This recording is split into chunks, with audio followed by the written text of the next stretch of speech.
I'm Sir Flowbojan Thunderhammer. And I'm Teflon Frosthammer. And I'm Cabbage Tidehammer. And this is WAK. If Amtgard knighthood means anything, you can't knife a motherfucker and keep it. And the thing that people need to understand essentially about arts and sciences events is that your scores don't matter. Do you want a black phoenix or a white phoenix? Jeez, language, man. We're on right. a freaking podcast, for fuck's sake. Mind-blowing experience, right? Hello, everyone, and welcome to WAK, where we discuss topics important to the Amtgard community at large and talk with interesting people from around the foam fighting world. This week, we have Sir Roger Shrubstaff of Neverwinter on. Thank you so much for joining us, Sir Roger. Pleasure.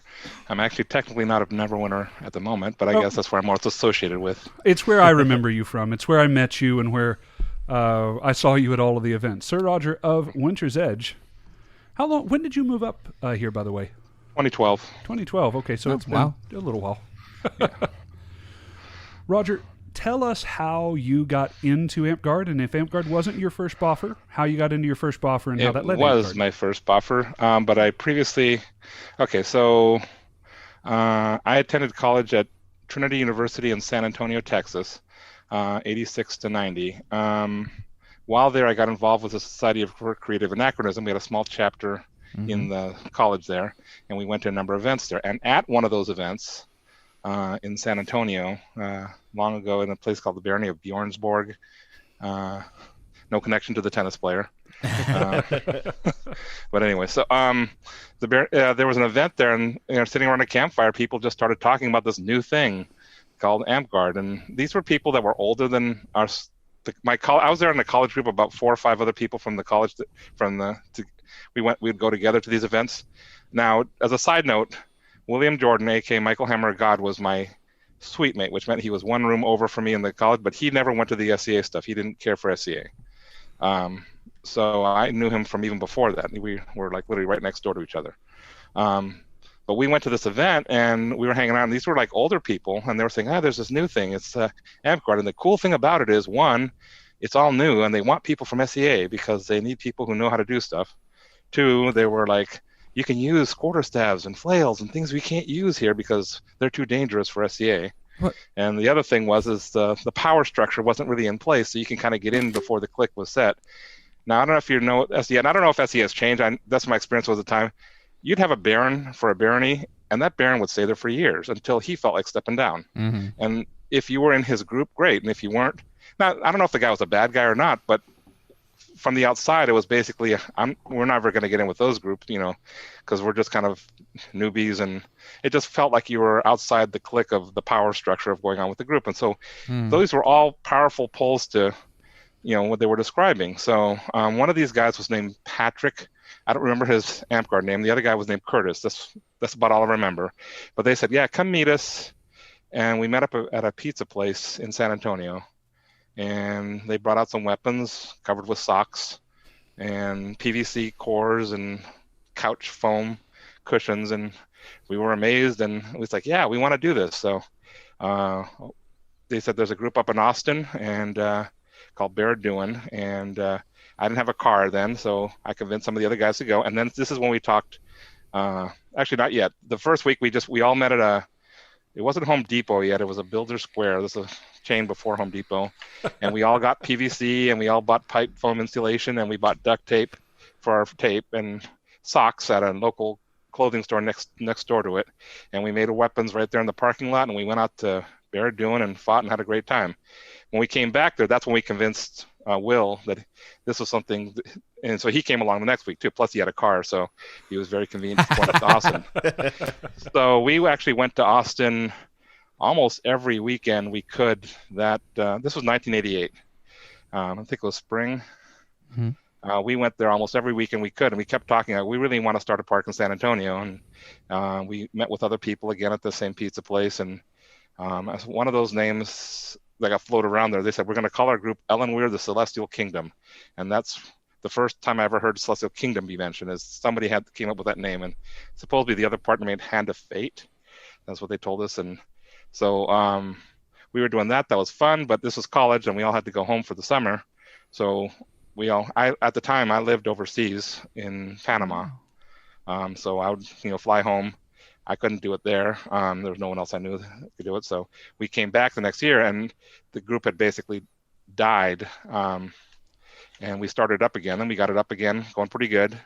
And it just kind of went like that. I think we finally got enough people in San Antonio to try to make our own group and give it us a name, and we became a group called we called it Tourist Luna, which was almost everybody in the group was from the Trinity University at the time. I think the first dozen, if not 16 people were from the university there, and we played at a park nearby, and it just kind of kept going from there. And once that semester ended, we all went home, and it died again. But at that time, Michael had discovered Iron Mountains and kept playing and gone to clan and gotten into the big picture of all that. And anyways, I was already hooked from the day one. And it's like with a lot of early groups, it seemed like everybody in our group, each person wanted to play a different class, so we'd be unique. I was the druid, Yeah. So Good choice. And so that's how we played. And then we did that for the rest of my time there at Trinity. And eventually I had to, I didn't get it. That summer after I graduated, I tried to stay in San Antonio because that group was really getting pretty big. I think we started recruiting a lot of people. That San Antonio, I think it got up to around 30, 40 people pretty quick. And it was just going great. And I don't know if we want to go into the history of that there. I mean, I've already kind of covered my part of that thing. There was a number of things that happened there where Barad-dûn split off from Amtgard, and that was... we have actually covered that on the episode we did with Sir Michael. He talked about how they briefly, I think, did... High Fantasy? High Fantasy Society, yeah. High Fantasy Society, right, exactly. And that group stuck around for a while as an independent group, but there was crossover from that. But I remember people would come up to me and say, like, hey, you're a druid, right? Here's some new spells for you to try out. Quagmire. Great spell, second level spell. You can add it to your spell list. And I was like, okay, But we were removed from all the politics of what was going on, really, except for the part where we voted not to follow them out of Amtgard, and that was all because of Michael basically wasn't allowed to speak at their vote to leave Amtgard, and that was the key point there. Huge mistake, High Fantasy Society. Yeah. Huge. What rule set was this, Roger? 5.0. That's what I was going to ask. Yeah. Quagmire, I've never heard of. No, Quagmire was never Amtgard. Quagmire was High Fantasy Society. Okay. But it was 5.0 rules, which meant that the last rule book that had Guildmaster abilities, the Guildmaster, which was an actual job, which really didn't mean much outside of El Paso because that's where Guildmasters got to actually help evolve. They would actually fight for the class kind of thing over there. But other than that, they were supposed to foment, promote the class, help people have tests for the class to advance in level. That used to be a thing. You couldn't get to the second level druid until you passed a test for that, that kind of thing. It's supposed to be a thing now too, but but anyway, so the Guildmaster of Druids and Scouts got abilities that nobody else did in 5.0. and it wasn't even balanced. Like Druid was 1 extra pass without trace per game, and Scout was 5 points of druidic magic of any level. So what? Call lightning. Hold on. I love all of the old weird balancing things. But I can tell you, seriously, I mean, I don't know this for a fact, but if you know D&D, early D&D, Rangers used to get druid spells at high level. Yep. Yeah. That, I'm convinced, is why Scouts Guildmasters got druid magic. I wouldn't be surprised at all. I think the person making the rule book just liked Scout. Yeah. Well, no, I think it was Terran probably, but anyway. But that was but I mean, of course, I wasn't a Guildmaster. I didn't get those, but that was two of the things they had there. Bard was like almost a non.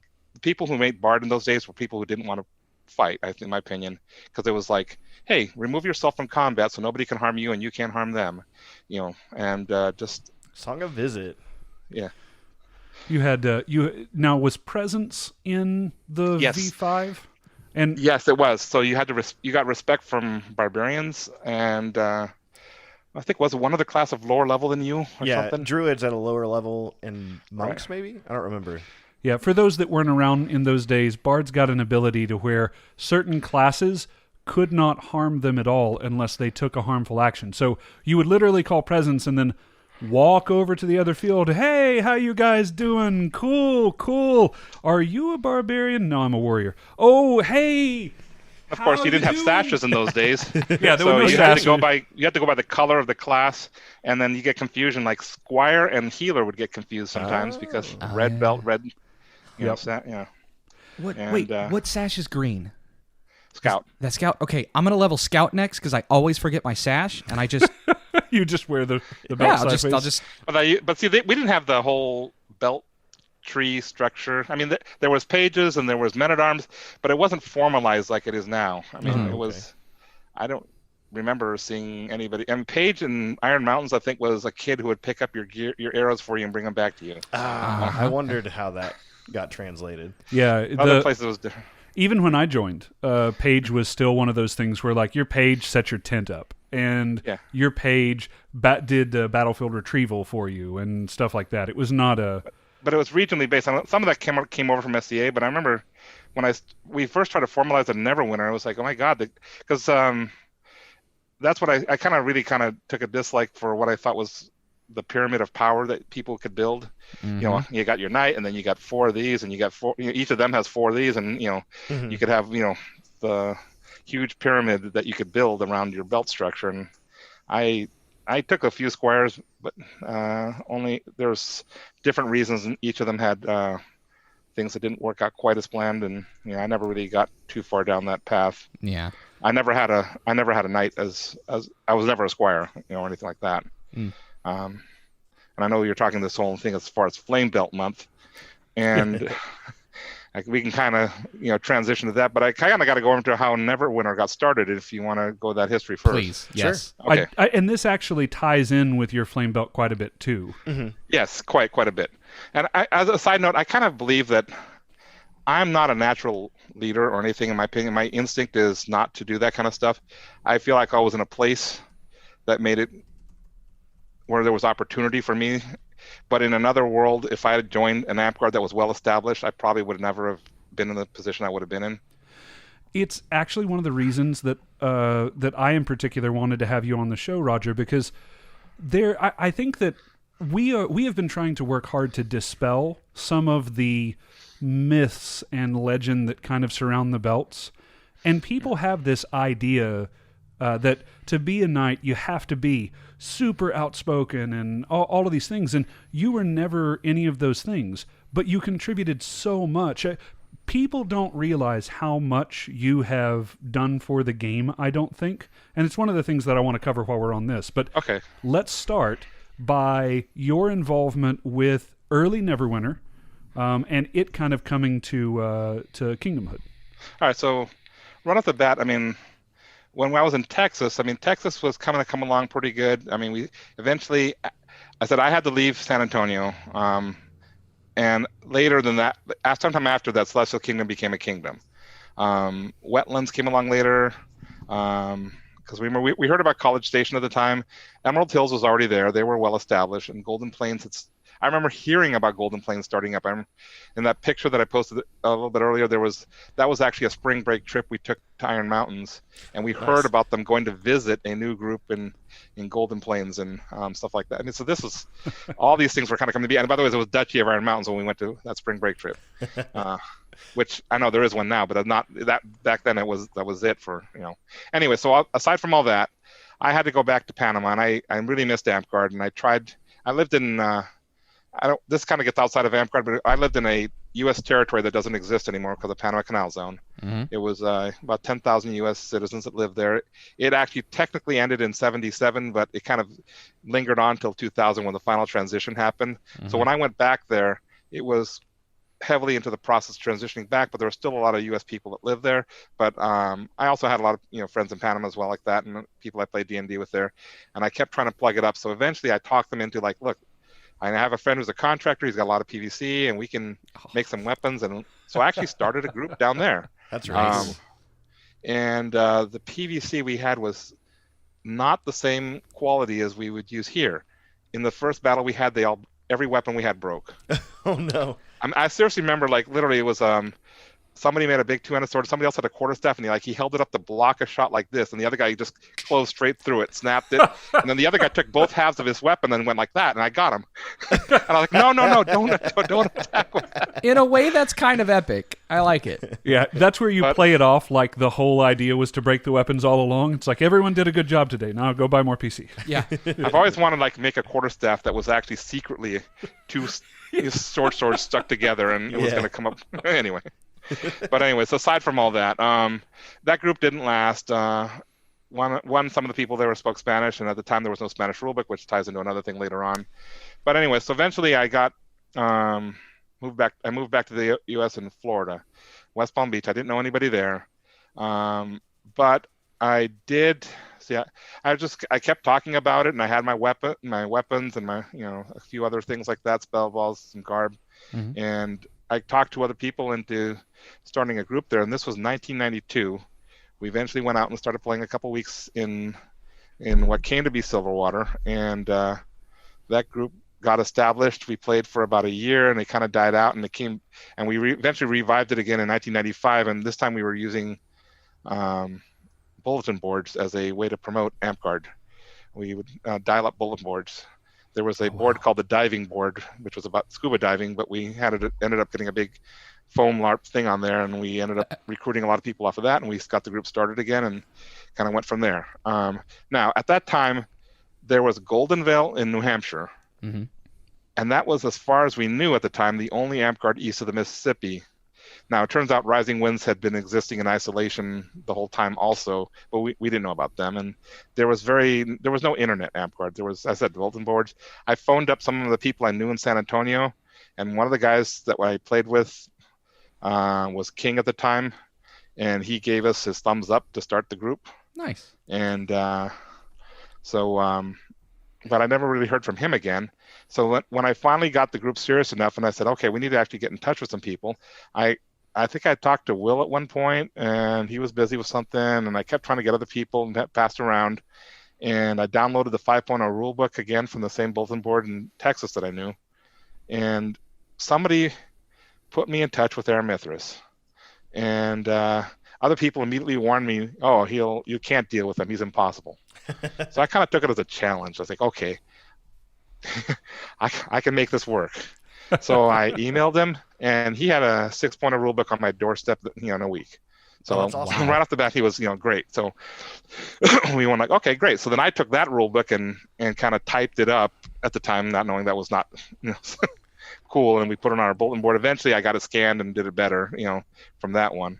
But we kind of went from there, and so when the time came to go and vote on it, I said, look, we can go with Celestial Kingdom, but I don't really, whatever reason, I haven't been getting much from them, and I don't think they were trying to ignore me or anything. It was just I didn't know the people that were in charge at that time, and I got some help from Aaron Mithras, and then Ivar was super helpful, who was another big figure in Burning Lands at the time. So we voted to go with Burning Lands, and that's how so I never played in El Paso. I never actually played in the same park with them, other than I think it was '97 we made our first trip to Clan. That was finally we got enough momentum going to get that going, and that's when we first met them. And I don't know if you know Clan in those days. It was at Sleepy Grass.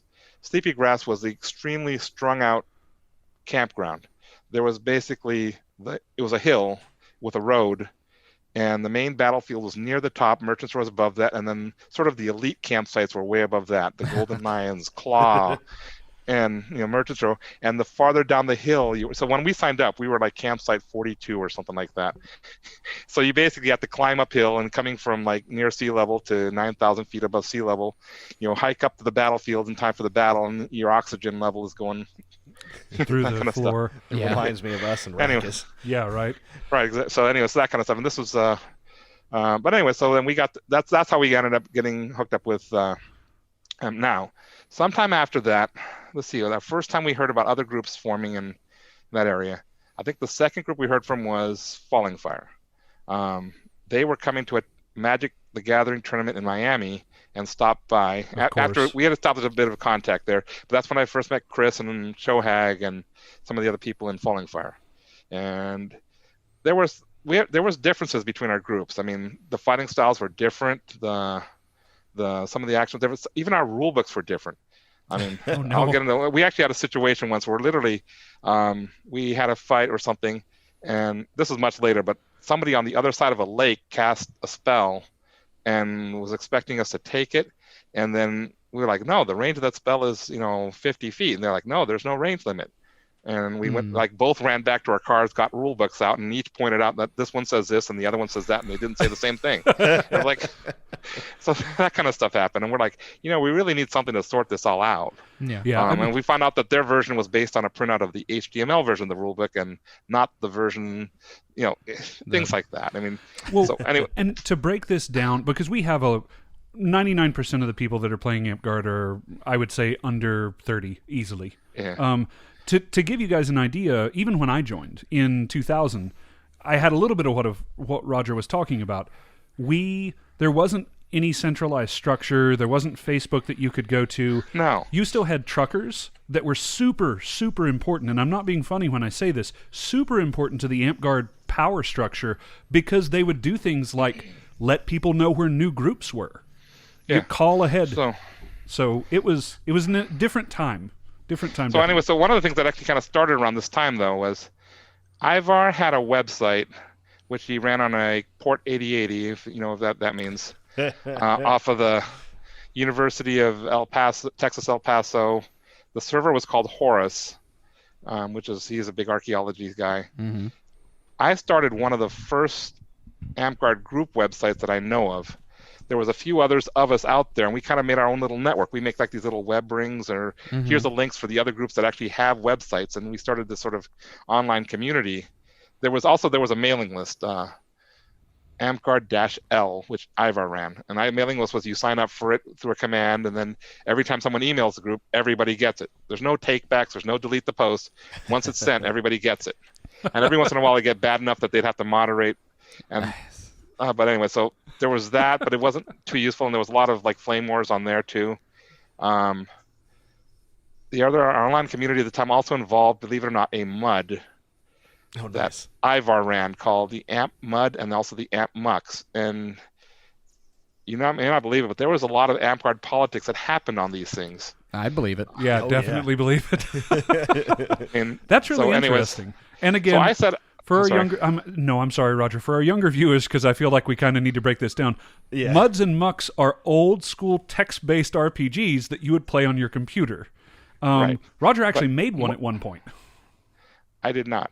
You did or you updated one. What was it? Didn't you do the green dragon? Okay, so that was a BBS door game, but yes, I didn't consider that a mod. It wasn't technically a mod, yeah. Oh, okay, sorry. Right, okay, so yeah. So anyway, I made this list of the Amtgard websites that I knew of, and at some point, Ivar copied my list and put it on the Amtgard website because I think it was pretty comprehensive.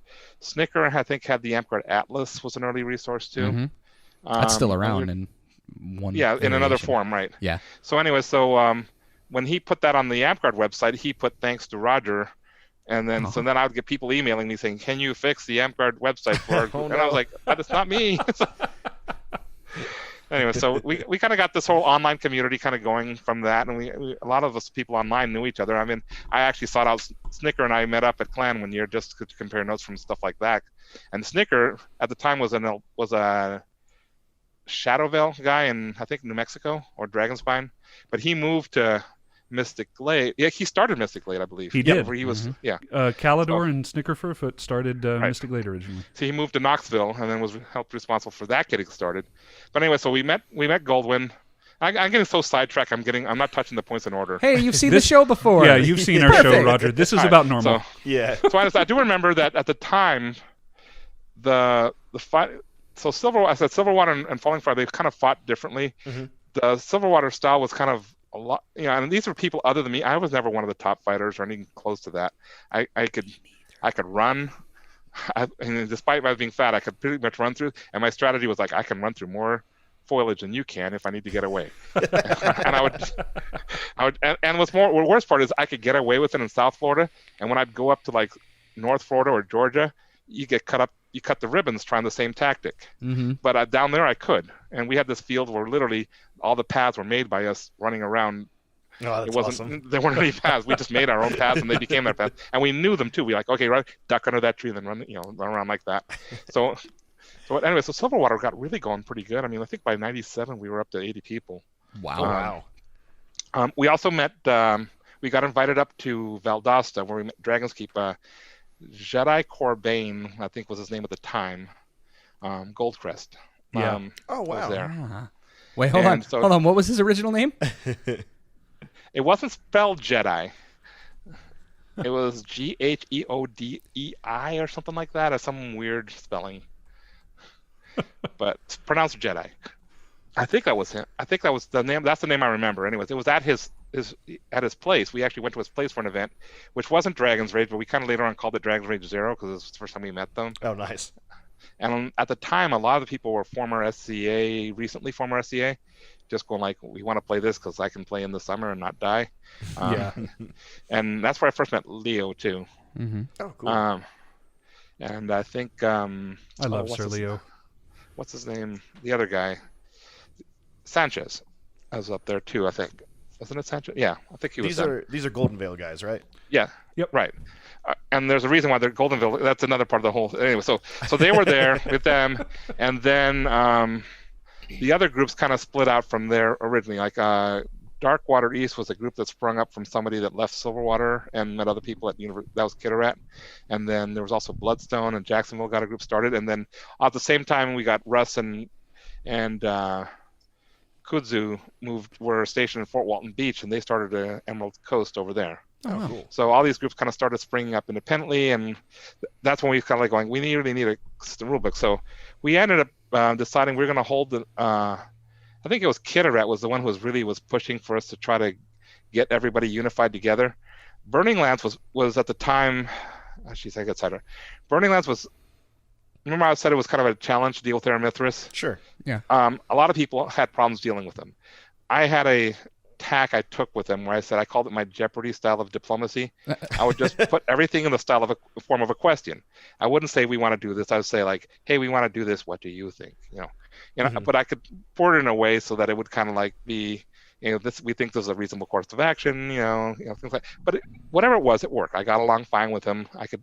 And there was other people there that would kind of help him kind of be the buffer between him and some of the other parts of the Amtgard community. He had a very bad ability he could drink and still log online and post stuff and it just getting, and he would yell at people and I still talk with him today and I'm still in contact with him.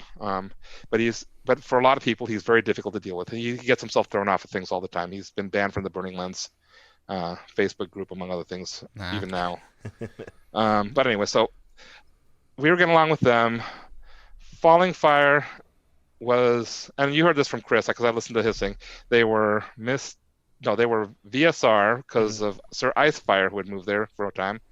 And then they were Mystic Seas because of something that happened between them, I think, at a clan. And then they got in touch with Russ and Kudzu, and they became Wetlands. Mm-hmm. So they were that. Dragon's Keep was connected to Dragonspine through Pegasus Valley, because that's where Gold Crest had come from. Mm-hmm. And we also had a group tied to Golden Plains in Orlando for a time. Were you guys trying to collect them all? Yeah. It's just kind of how it worked out. So there was all that, and we all said, let's see. But Burning Lands was also a big proponent at the time of what they called the non-floating. We call floating crown as a standard format of government for Amtgard. Right. But originally it was the static crown. Yeah, the static crown, crowns, right? yeah. Where the central park was the kingdom, and the king had to be from there, and they were the ones who controlled everything. Celestial Kingdom was actually the very first group that started the whole idea of floating crown, because they had more than one core originally, and then that has become increasingly the norm. But Burning Lands at the time, they would not let you become a kingdom if you didn't have one park with 75 people. Mm-hmm. Yeah. So they were actually pushing Silverwater to become a kingdom, whereas I think most of the other parks in Florida were like, no, we want this to be a floating crown. Privately, most of us in Silverwater wanted that too, but we didn't want to upset Burning Lands on this issue, and we thought that was kind of a touchy subject. Right. So we held an event in Silverwater we called it Winter War because there wasn't the other Winter War then. Mm-hmm. Right. And we held it then, and that was 1999. After going to Clan a couple times, I'd already got my flame belt by that time, a little bit earlier. Anyways, we held this event, and a hero who was king of the Burning Lands came out there, and he brought two other people with him. He brought, I think it was Nikos and one other guy that was actually mostly a dagger here guy that was stationed in El Paso, so he came with them at the time. Okay. But anyway, so he pulled us aside and said, "Look, you guys need to do floating crown." And as soon as he did that, we're like, "Okay, okay, we thought you guys didn't want us to." Yeah, Yeah. We were doing this because you. And the other thing that happened at that time was later that year. That was the one time that Eramithris was not on the Burning Lands BOD. There was a different group that took power then, and Kat was the queen, and and they were actually in control for like about a year there. And I don't know if you know Kat. It's a whole side note. If you ever get able to get Kat, she's the one. Check out our Amp Wiki page. She's the one that has the record number of dragons without getting a serpent belt. Who's what's the full name? Kat. Oh, it's just Kat. I don't remember what called the rest. It's with a K. It'll be one of the ones you find on there. She had like 54 dragons before she got her serpent. So if you just search Kat with a K in the Amped Wiki, it's the first thing that comes up. So yeah. Okay, there you go. All right. Anyway, so getting back to that, so we ended up pushing towards that. So we ended up we had actually had a couple meetings trying to build towards the kingdom. We actually got something called the Southeastern Alliance that we met with at Dragon's Rage. And every group but Dragon's Keep said they wanted in. So Dragon's Rage was not part of Neverwinter when we started.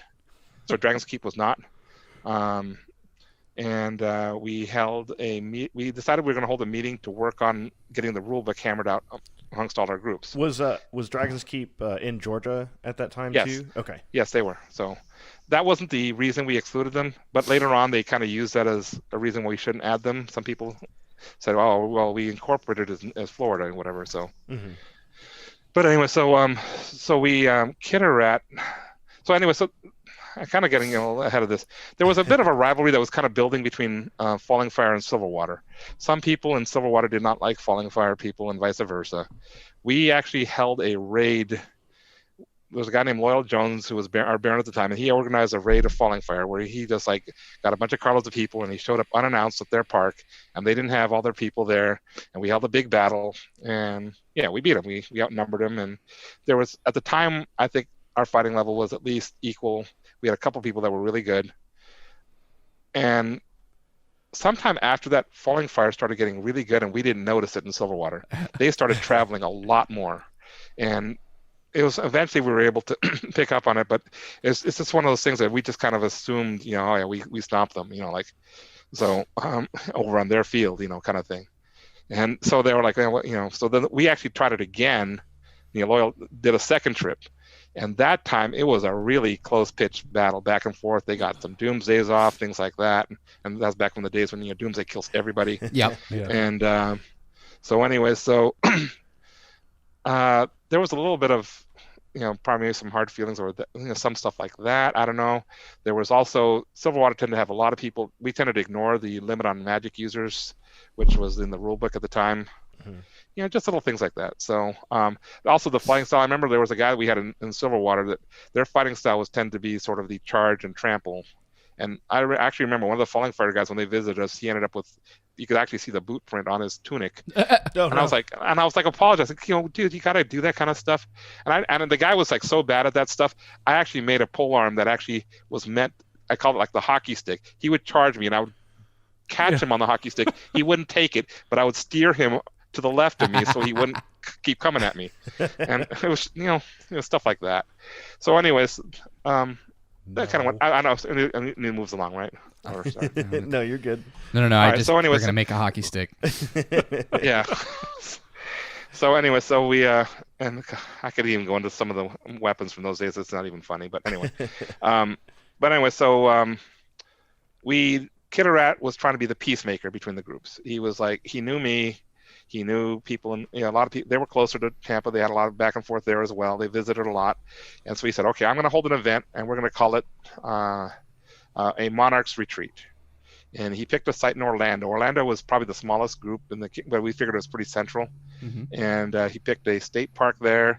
He got a map from the park organizer, and he said, "Okay, we're going to go invite only the leaders of each group." He picked people from each of the groups. We're all going to meet there, and we're going to go out there. We're going to camp. We're going to have a good time, and we're going to talk about the rule book and get all our differences hammered out. And this event is also mentioned in the Amp Wiki. The map he got had in small print, not to scale. Oh, no. We all parked in a parking lot and we're like, okay, here we are. And we gathered up our stuff expecting to go to a campsite that was nearby. So we weren't even walking, like intending to.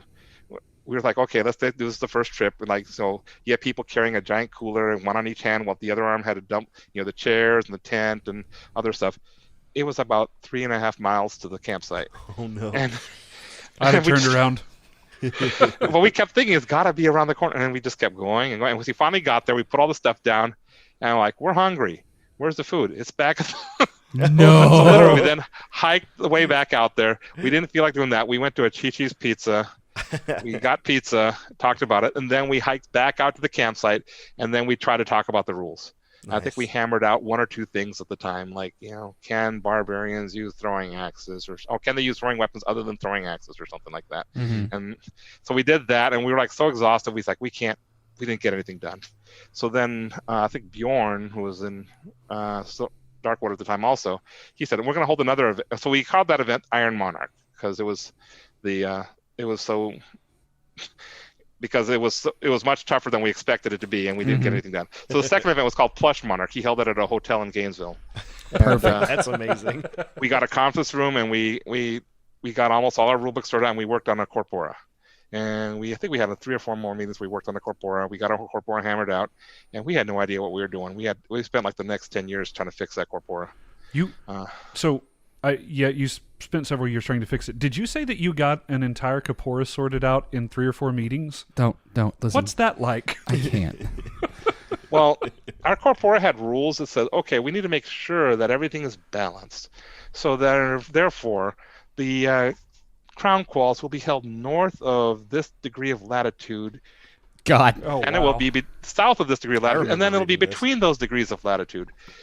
And we never took into consideration, well, maybe those people don't want to host the crown quals this time, and maybe that group won't be there, and stuff like that. I mean, and we also didn't have the thing that said, oh, you must have quorum, and we had no way around the fact that you couldn't get quorum. And I don't know if you remember this.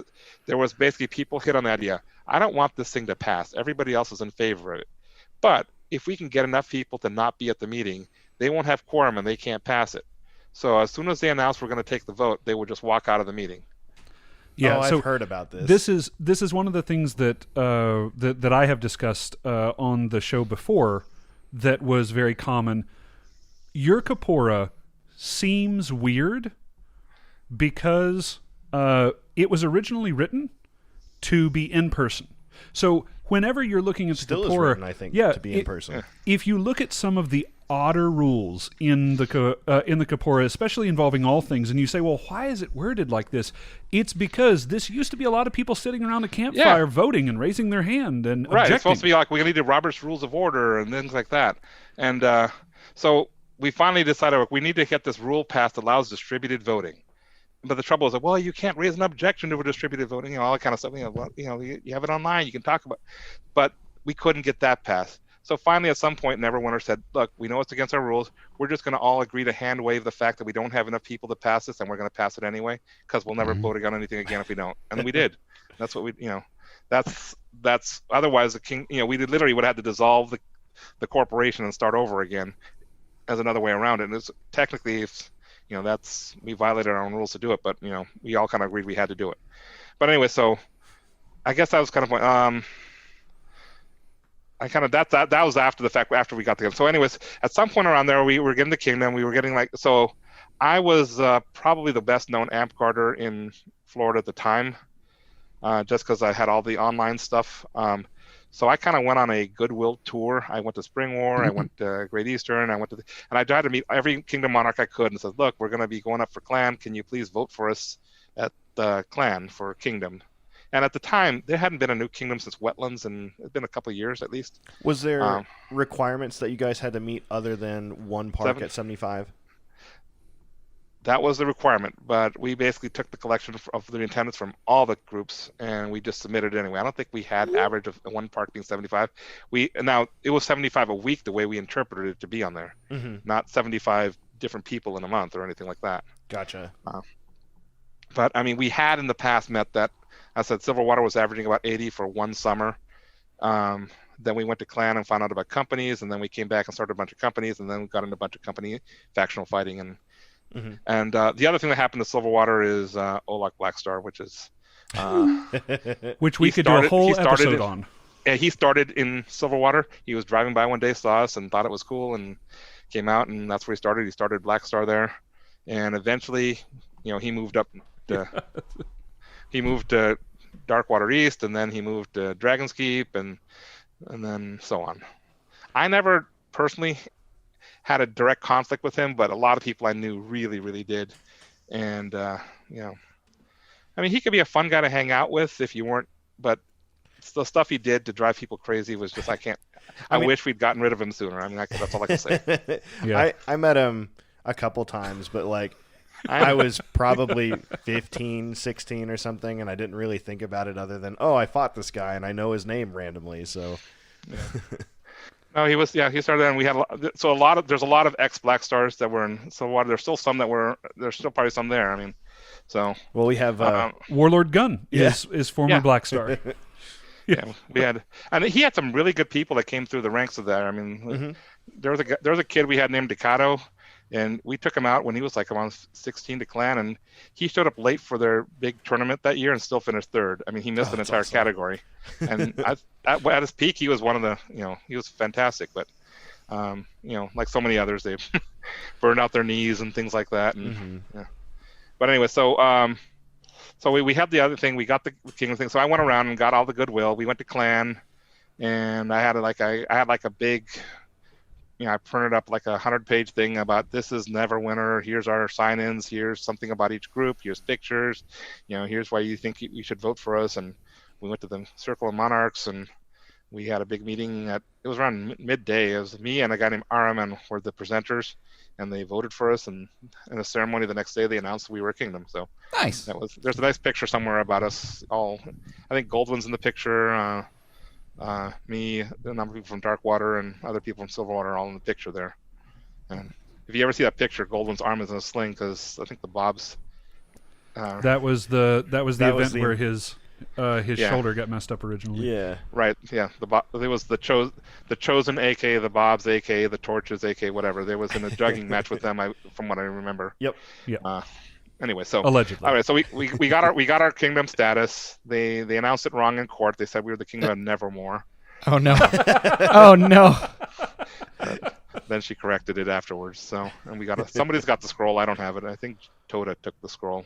Oh, it'd be cool to have a picture of it. Mm-hmm. Does it actually have the wrong name on the scroll? No, she just said it wrong. That would have been amazing. Yeah. And so anyway, we got kingdom. And then they appointed me legate, which was a term used a few times for when clan would port a kingdom. He said, you're going to basically be like the monarch until there's a monarch. Oh, okay. So I was basically acting in that role from clan until January when we had winter coronation. And I got to do one knighting, and at the behest of Dragonspine, they wanted me to knight Goldcrest, which I was very honored to do. Yeah, absolutely. And really I did a few other awards, and then after that, Tombo got elected our first king for the first coronation. And I saw the episode with Goldwyn, so I know some of the stuff. He was talking a bit about what happened at the next coronation after Tombo's, and that's kind of another big event that happened in our history. And it affects me because Kitirat was my squire, and so I kind of have the other half of what Goldwyn was talking about there. Okay. Because he said that they were all very upset when they were told, over and over again that Tombo wouldn't be knighting anybody, and then he knighted Kitirat at that event. So let's see how this goes. So Tombo had approached me and said he wanted to knight Kitirat. I felt as his knight, and I had taken a squire. I'd taken Kitirat. Kitirat had actually written me a letter saying, I think I'd be a good squire, and can you, and you didn't write me a letter.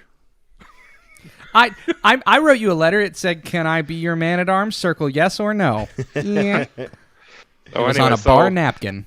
I had actually been thinking about that even before he had done that. So, I took him on as a squire and tried to think. But I mean, at the same time, I felt awkward. I was a little bit, we were not in the same park at the start, and there was, I tried to do what we could and stuff like that. And we went to Darkwater and stuff like that. But anyway, so I felt it was my duty to push him, to promote him for the knighthood. And I felt he had done a ton of work. I mean, we would not have gotten to where we were getting all this stuff hammered out between the groups and everyone on the same page without him. We all agreed. So there was a lot of stuff that happened. We all agreed we'd have a new name. We voted on Neverwinter as a name, all that kind of stuff. The runner-up name was Atlantis, by the way. Oh, yeah. I'm glad that Neverwinter won. Absolutely. That was actually a plot from some of us in Neverwinter. Atlantis was actually the name of a town right next to the park Silverwater played in. And we thought it would be kind of sneaky cool to get that name in. Then I think we voted on the devices. Tombo drew up, I think, the final device, but there was another one with a dolphin that was a lot of people liked. We ended up with one with the sun. We also ended up orange and blue. A lot of people thought, is that a sneaky reference to Florida Gators? But the orange was more yellowish, so we was like, okay, we're good. Well, I know that the name too, I think that we mentioned this when Golden was on, but the name too, BioWare was coming out with Neverwinter Nights around the same time. So that actually was, we talked about that a lot. The game wasn't coming out at the time. There was an older game called Neverwinter Nights that was a game on America Online called Neverwinter Nights. Wow. And that game had started and run for several years. It was a turn-based MMORPG. Literally, there was like a timer. Like, it was like, click, click, click. Okay, make your move. Click, click, click, make your move. Kind of thing like that. But that game had been defunct for years. And we're like, they're not going to use it again. So we went with it, and then we found out that this game was coming out. So we actually wrote them and said, look, we know there's nothing to do with you guys, but I'll tell you what, if you're cool with it, we'll put a plug for your game on our website and everything like that. And we actually got a lawyer from them saying, we recommend you do not incorporate it as Neverwinter or something like that. So we said, okay, well, Amtgard of Florida, in RP, in only role-playing sense, are we Neverwinter? And officially, that was our stance. Yeah. And we thought, will we get in trouble for this? But nothing ever came of it, so I guess we're okay now. But yeah, that was actually a consideration we had to worry about. BioWare's defunct. Well, I think that they were absorbed by. I played a lot of Neverwinter Nights. Yeah, but I think doesn't EA still own the rights to it or something? Or they do. They yeah, do. They own the rights to everything now. And I'm sure if you got a lawyer on, they would probably stay in the.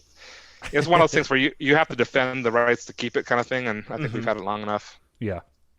Anyway, so the whole thing with Kitirat. So he approached me and said he wanted to knight him. He also said, I said I wouldn't knight anybody during my reign, but this will be after my reign, so it's okay. And at the time, we're like, oh, okay, no problem. So we really wanted to push him. Now, there was a lot of other stuff that happened going up to the event, and I guess I need to preface this going back to, I had gotten my flame belt in 97, and if you're not aware, at the time I got my flame belt, I was not a master. I had one Order of the Lion, and that's the only award I had to my name. And at the time, it was 9 years of Amtgard. Now, there's a couple reasons for that. One, we were a far-flung group. Although I talked to airmen, I was the one who always talked to them, so I would never put my name up for anything because I'm like, look, we got these awards, we'd like to award. I was never going to put me up, Sure. Right. So I was just like, okay, I got this guy, he's doing pretty good. What do you think about this? Once we got up to a duchy thing, I said, okay, we can do up to like 5. So we had a string where we had, we were barony and then we were duchy, and then we had a baron, and then he abdicated, so I ended up having to take over for him. And then I was the next baron after that, and then there was somebody else, and there was just kind of sequence of events where whatever happened was I never got anything. And I know I'm hardly the only person that got circumstances like that happen to. So I felt I had done a lot, but at the same time, in today's Amtgard, this would never happen. But it was a different world back then. Yeah. So I just went to Clan one year, and it's 97, and we were doing various awards, and they called me up, and it's one of those things where the words they always say is, and the Knights of Amtgard, and this is Burning Lands Court, and that was like, I wasn't even wearing good garb at the time. There's a picture of me being punched by Bolt. This was back in the days when we did buffeting, and I didn't remember any of it. And it's one of those things where the buffeting was like, it was really cool to me at the time. I wouldn't trade it for anything, and I didn't really have any enemies, so nobody was trying to be mean. They were thunking me good, but I'm a pretty big guy. I can take a punch. And so I I, got didn't have any kissed. trouble with it. He did get kissed But right I on the saw in fucking years- mouth. In other years at Clan, and Clan has the longest buffet lines of anywhere. I saw stuff where I was going like, I don't think we should ever do that to anybody. There was Amtgard sword knighting was one I remember in particular, where the guys were like swapping garb and getting back in line to punch him again. And it was, and they were like, and their tradition was he got to punch you first. So they were going, okay, let's take his arm out so he can't punch us anymore. Jesus. And they did, and then and the line kept going. And I was like, oh my God. But I mean, there were people that ended up getting, injured. I mean, broken ribs and Collarbones, things. yeah. Yeah. So it's just, I understand why we don't do it. But anyways, so that all happened. But at the same time, I was like, I felt like I only got like the one order, or there's people I felt were more worthy than me. And like, why am I in this position? There was a guy named Zol, who I really looked up to at the time. He's the guy that made the first really big Amtgard castle. Oh, that's cool. There was other better castles later on maybe, but his was like the first big traveling castle. He took it everywhere and showed people like, this, and those were like some of the greatest battles I remember having. The best fun was having a good castle battle. When people inside, people, that kind of stuff. And he spent a lot of money on this and effort, and I thought, and he was only a squire at the time, Ivar Squire. And he was the one who came up to me and told me like, no, you got to take it. You're worthy. And I was like, I just really had a problem with the whole thing. But I finally went along with it. So at the time, outside of Goldenvale, and I think Angrist was in Maryland or something at the time for Great Eastern. He helped host that Great Eastern. But there was no other knights. As far as I'd left at the time, so there were no other knights in Florida at the time. And people were like, well, we want a knight here. We want you to play paladin or something because we want to see a paladin. We barely seen any of these classes. Paladin's not a class I enjoy. I played it because I thought people wanted me to.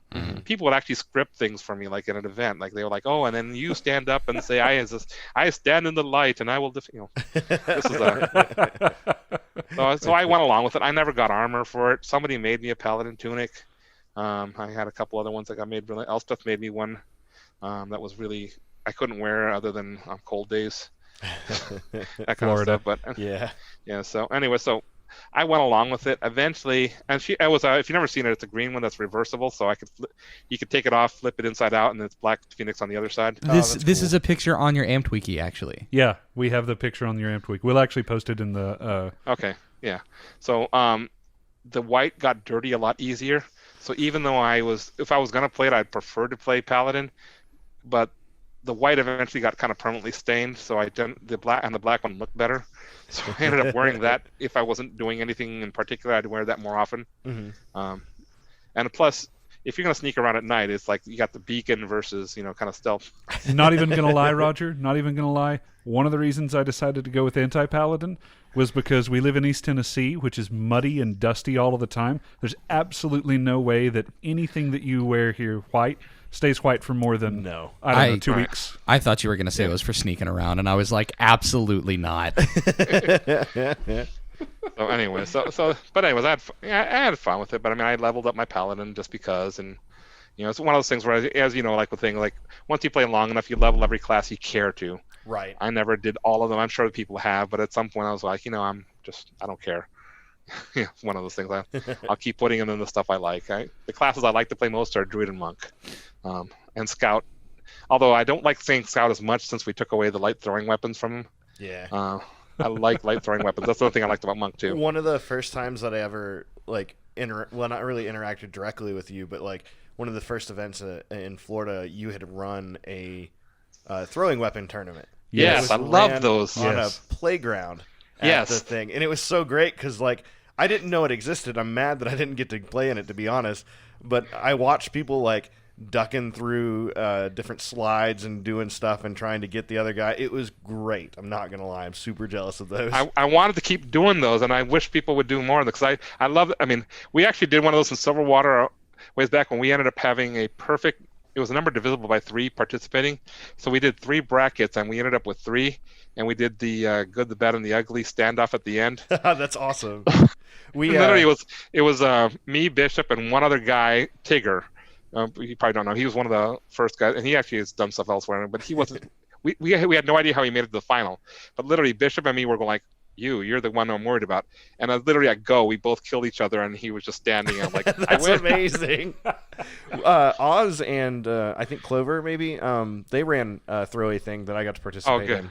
I guess that would have been the Titanomachy event or something like that, right. Which would have been probably the event right before COVID hit, I think. I don't remember exactly the time frame. Okay, good. I'm glad people are doing that. Mm-hmm. For what it's worth, I have to give credit. I was going to run it in a square, not in the playground. Mm-hmm. And Brennan, who was never going to fight in that thing, looked at it and says, why don't you hold it in the playground? And I was like, done.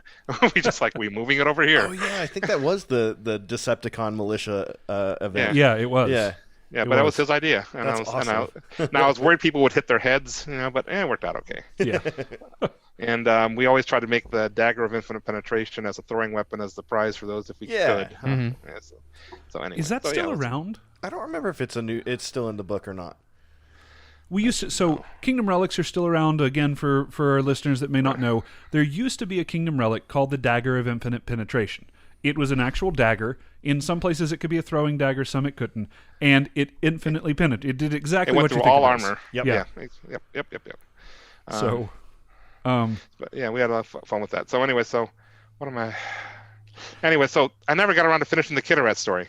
Oh yeah. Yeah, absolutely. Okay, so anyways, so we get to this event, and we Bjorn was the chancellor. Tombo was the king, and they had prepared all these awards. So I think at that time, I'd gotten up to around 6 roses or so, and I still had maybe a couple more lions. And they just come to me, and it's like, and we think to make up for stuff we hadn't done, here, have 4 more roses.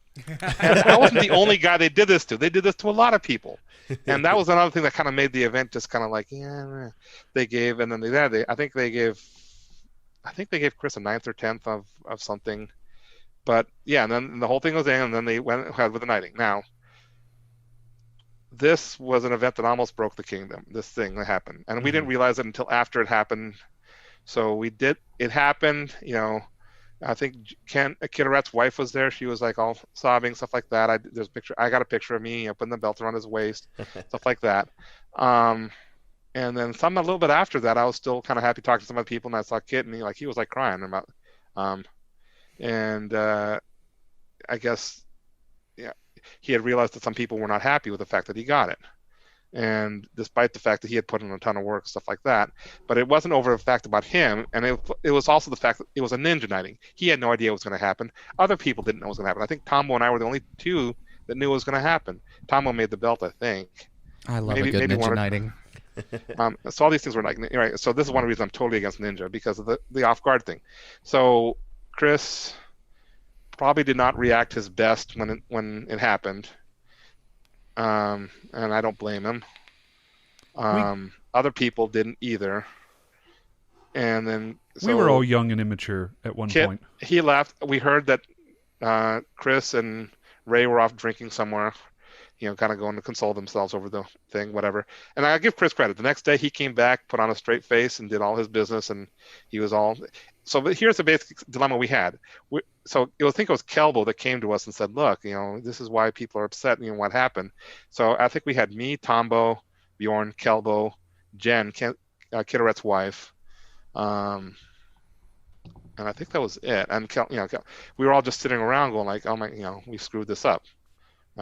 People are upset, stuff like that. And how can we fix this? And we can't turn around and knight him now, because that would look horrible. Yeah, I agree. It was like, it looked like, you got knighted because you got upset or something like that.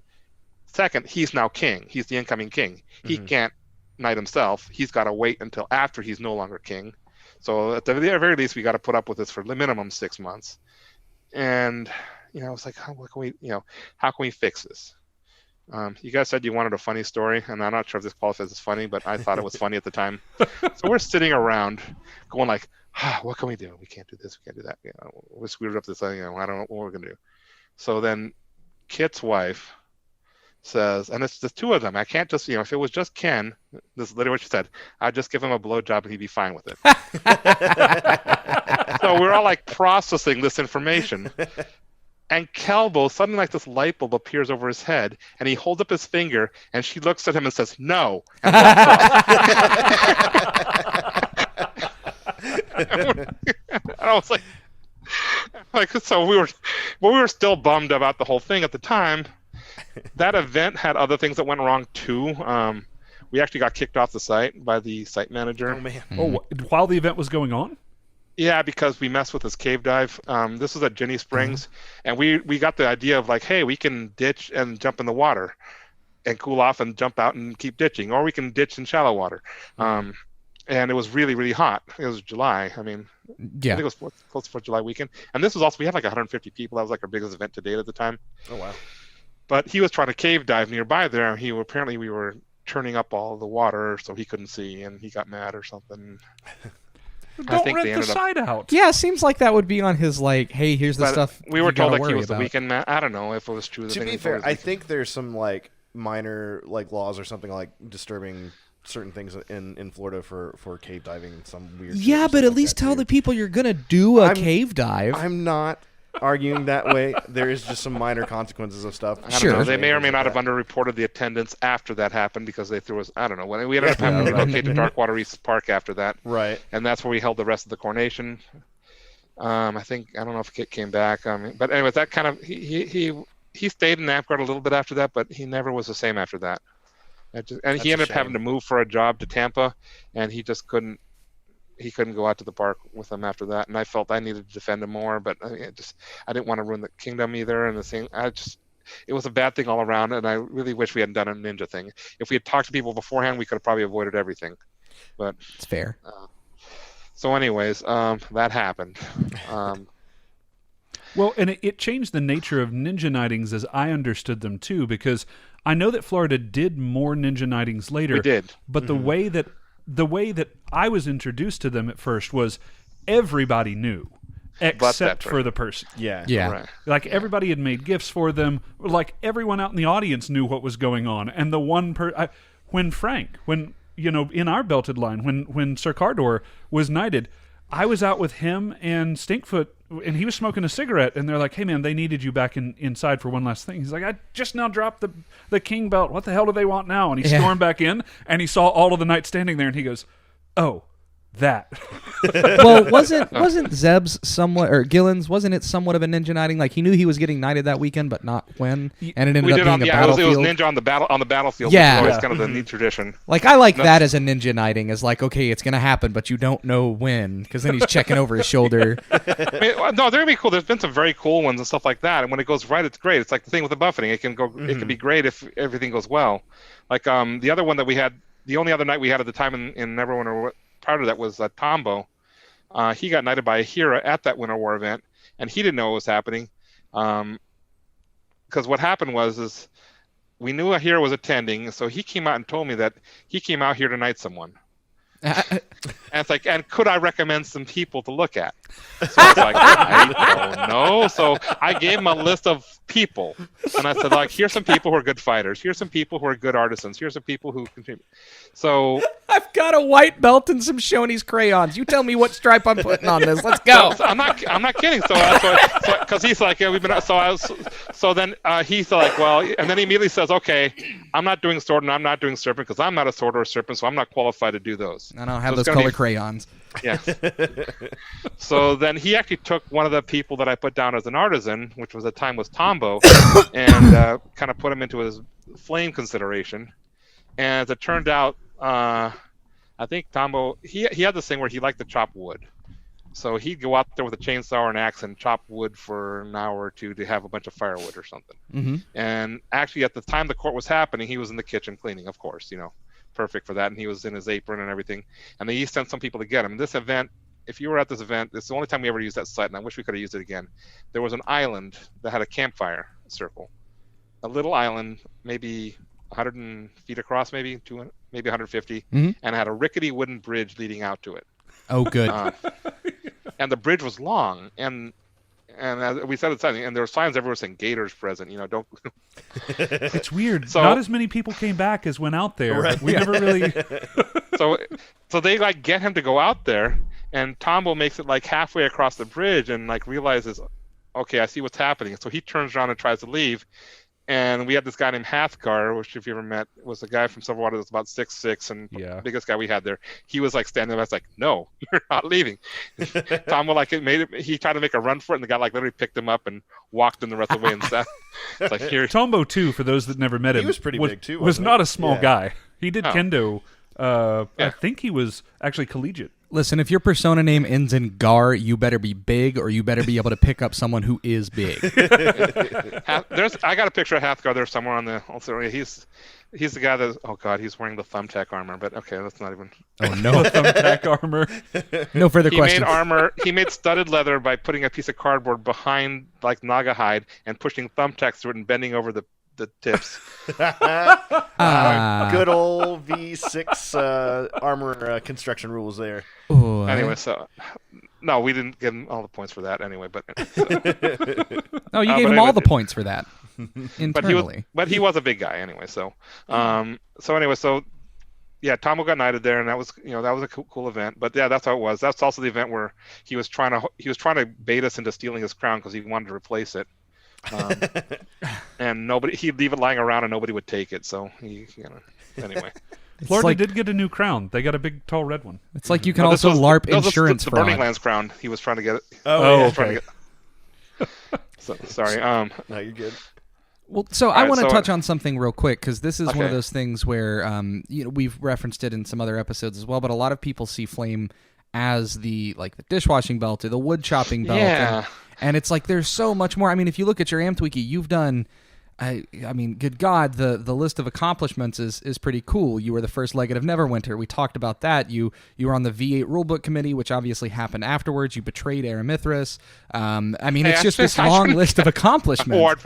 No, I mean, I guess if I had to put down, I mean, the one thing I guess if I was proud of anything would be the Amp Wiki because I started that. Mm-hmm. Right. And then Lyndon and then other people, I was amazed how it took off afterwards. And Lyndon really helped make it into what it is. But that was just an idea that I had. And because I was doing tech stuff in the time, I was like, I installed it was PHP Wiki at the time. Eventually I turned it into Media Wiki. And I think about 4 or 5 iterations ago, I mean, we handed it over to, so I was basically running the wiki thing for the longest time. I was like sort of the benevolent dictator or whatever of the wiki thing. Lyndon would actually come to me and like, hey boss, what do you think about this? And but I would try not to intervene for the most part because they were running it so well. Right. And the fact that thing has grown, I think other groups, even Dagger here, kind of figured out they wanted to start a wiki based on when they saw our wiki and stuff like that, which was really cool. And just the amount of stuff that goes on with it now. I don't know if I still have a password to it in the same level I did used to, but I mean, for the longest time I did. I was running it out of pocket for years, and then at some point it just started spiraling out of control for how much it was, because the traffic was going higher and higher. Mm-hmm. I also installed The Legend of the Green Dragon as a door game. That was so sometime fun. around. It's silly, but it's and fun. that thing just took off. I started like writing new things for it. I wrote the ditch field as an event. I wrote the Amtgard. It would actually ask you Amtgard rulebook questions in the games. Yep. And I put people from Neverwinter as people in the game, stuff like NPCs and stuff like that. And so that was cool. But the whole thing just kept going up and up. And at some point, I put a donation thing on there. I tried doing Google, and then the people tried to help by clicking on things a lot, and then I got banned from Google. So then I did a donation thing, and then I guess he can't complain anymore. It was Brennan funded it secretly for a year because he didn't want anyone to know he did it. I mean, but this is one of those things, though, where like it is not just washing dishes. It is not just chopping wood. It is applying your skills to better the game in any area that you can. I guess if there was any one thing I would say is, it was always my goal to try to, if everybody else was having fun, that's how I was having fun, kind of thing. Mm-hmm. And that was really like, I was never happy being on a site that was on a side in a battle game that was just stomping the floor at the other side, so that the point where they were upset, I would be like, no, this isn't, like that. So my priority was always just like, let's get everything going good, and if everyone's happy, if everybody's happy with it, then I'm happy, kind of thing. And that may be just kind of I wasn't trying to do anything specific. I probably ended up doing more of the traditional Flame stuff after I got my belt, just because then I was like, oh, I feel better. I need to do this. I need to be doing this, and not like I want to be seen doing it, but it's just kind of like, it's just kind of, it's kind of like obligatory. That I really like about Sir Roger is that right there, like he's like, I didn't want to be seen doing it, he has done so many random things like the throwy tournament and stuff like that, just randomly off to the side for Neverwinter for years and years. It's so cool. But I mean, now, so you guys know that I'm basically inactive nowadays, Right? And it's not because of anything anyone in Amtgard did. It's all my own personal situation, stuff like that. I'd love to come out again when I can, and I probably will when I can. But it just, it's just one of those things. It's not my focus right now, and that's just, I think anyone who spent any amount of time, like a large amount of time in the game, has gone through a break at some point. Periods of inactivity and periods of more activity. And it's usually, I guess usually it's burnout in some degree or another. Yeah. But, it just seems to be a thing. I mean, it wasn't the burnout thing. I mean, obviously I'm at a point now where I can't run like I used to, and I can't do all that kind of stuff like that. But I mean, even when I started, there was people that would, there were guys that would sit in a chair, and if you can make it to me, I'll heal you, kind of thing. Hey, Druid. Yeah. The armchair enchantment, armchair enchanters. Yeah, exactly. What we called them. Once we get the WAK Tavern going, you have a open seat any point in time. Absolutely, yeah. So, there's that kind of stuff, and I don't know. There's other things. I mean, the one thing. So, anyways, about 10 years after I got my flame, Neverwinter gave me another flame, and that actually meant a lot to me because that's the one that I actually kind of kept working towards and didn't, And it's basically it's a double flame, but I mean, and it's not like they were dissing the first one or anything, but I always thought it was just a nice recognition of stuff. No, I think it was really cool. I don't think I was there for it, but I remember hearing stories about it, and I definitely saw it as like, hey, this guy has done so many awesome things for our kingdom that he got it elsewhere, but we want to recognize that his work in this kingdom meant a whole lot as well. Yeah. And that's always how I have heard it. Mm-hmm. So it's kind of the way it went on. And so after the whole thing with the kingdom got started, about 2000, and this is kind of one of those cautionary tales as well, because Silverwater, I said, there were like 80 people, but then it kind of devolved into this faction fighting. The stuff with Olak didn't help. There was a big event happen where basically somebody commissioned Olak to make him something. He took the money for it. He didn't make it, but somebody saw what looked like the thing on the battlefield and took it to the person who paid for it. And then Olak said, they stole that from me. I demand justice. So they banned that person. That person had a lot of friends. They all quit. Just things like that would happen. So then that happened, and then about 2004, where Silverwater was, we got hit by 3 hurricanes in less than a year. And our park became the debris drop-off spot. So we lost the park. We kind of floated around other places we could play, but we went down to basically a shire at that point. Mm-hmm. And then we kind of combined with a couple other little groups in the area. We had Dagger Cove. We had Windstorm Woods was still there for a little bit, and we merged with them. We formed Windstorm Waters, and we just kind of, it was weak, and then it never really recovered until we kind of, later on, they did the merge with the Way of the Sword group that was in the area, and that ended up becoming Cresthaven. Although there are still some people from Silverwater that play in that group, and they actually ended up going back to the original spot after all that. But anyway, so but that was like one of the captions that by Burning Lands rules. Originally, Silverwater was the kingdom seat, and it wasn't even a park for a while there. So that's why you shouldn't assume the future. Tom and I were having a discussion like, oh my God, what if Falling Fire elects the king, and then he appoints 3 knights, and then those 3 knights vote to kick us off the Knight Circle, and or what if they do, and then oh my God, politics. What if they do that? So we thought, okay, we got to put a 6-month waiting period in there before they're allowed to vote people off of the Knight Circle to prevent against us, so we can have another kingdom election before that. And then we said, okay, oh my God, what if they? And I was like, and that's my mantra is trust the future.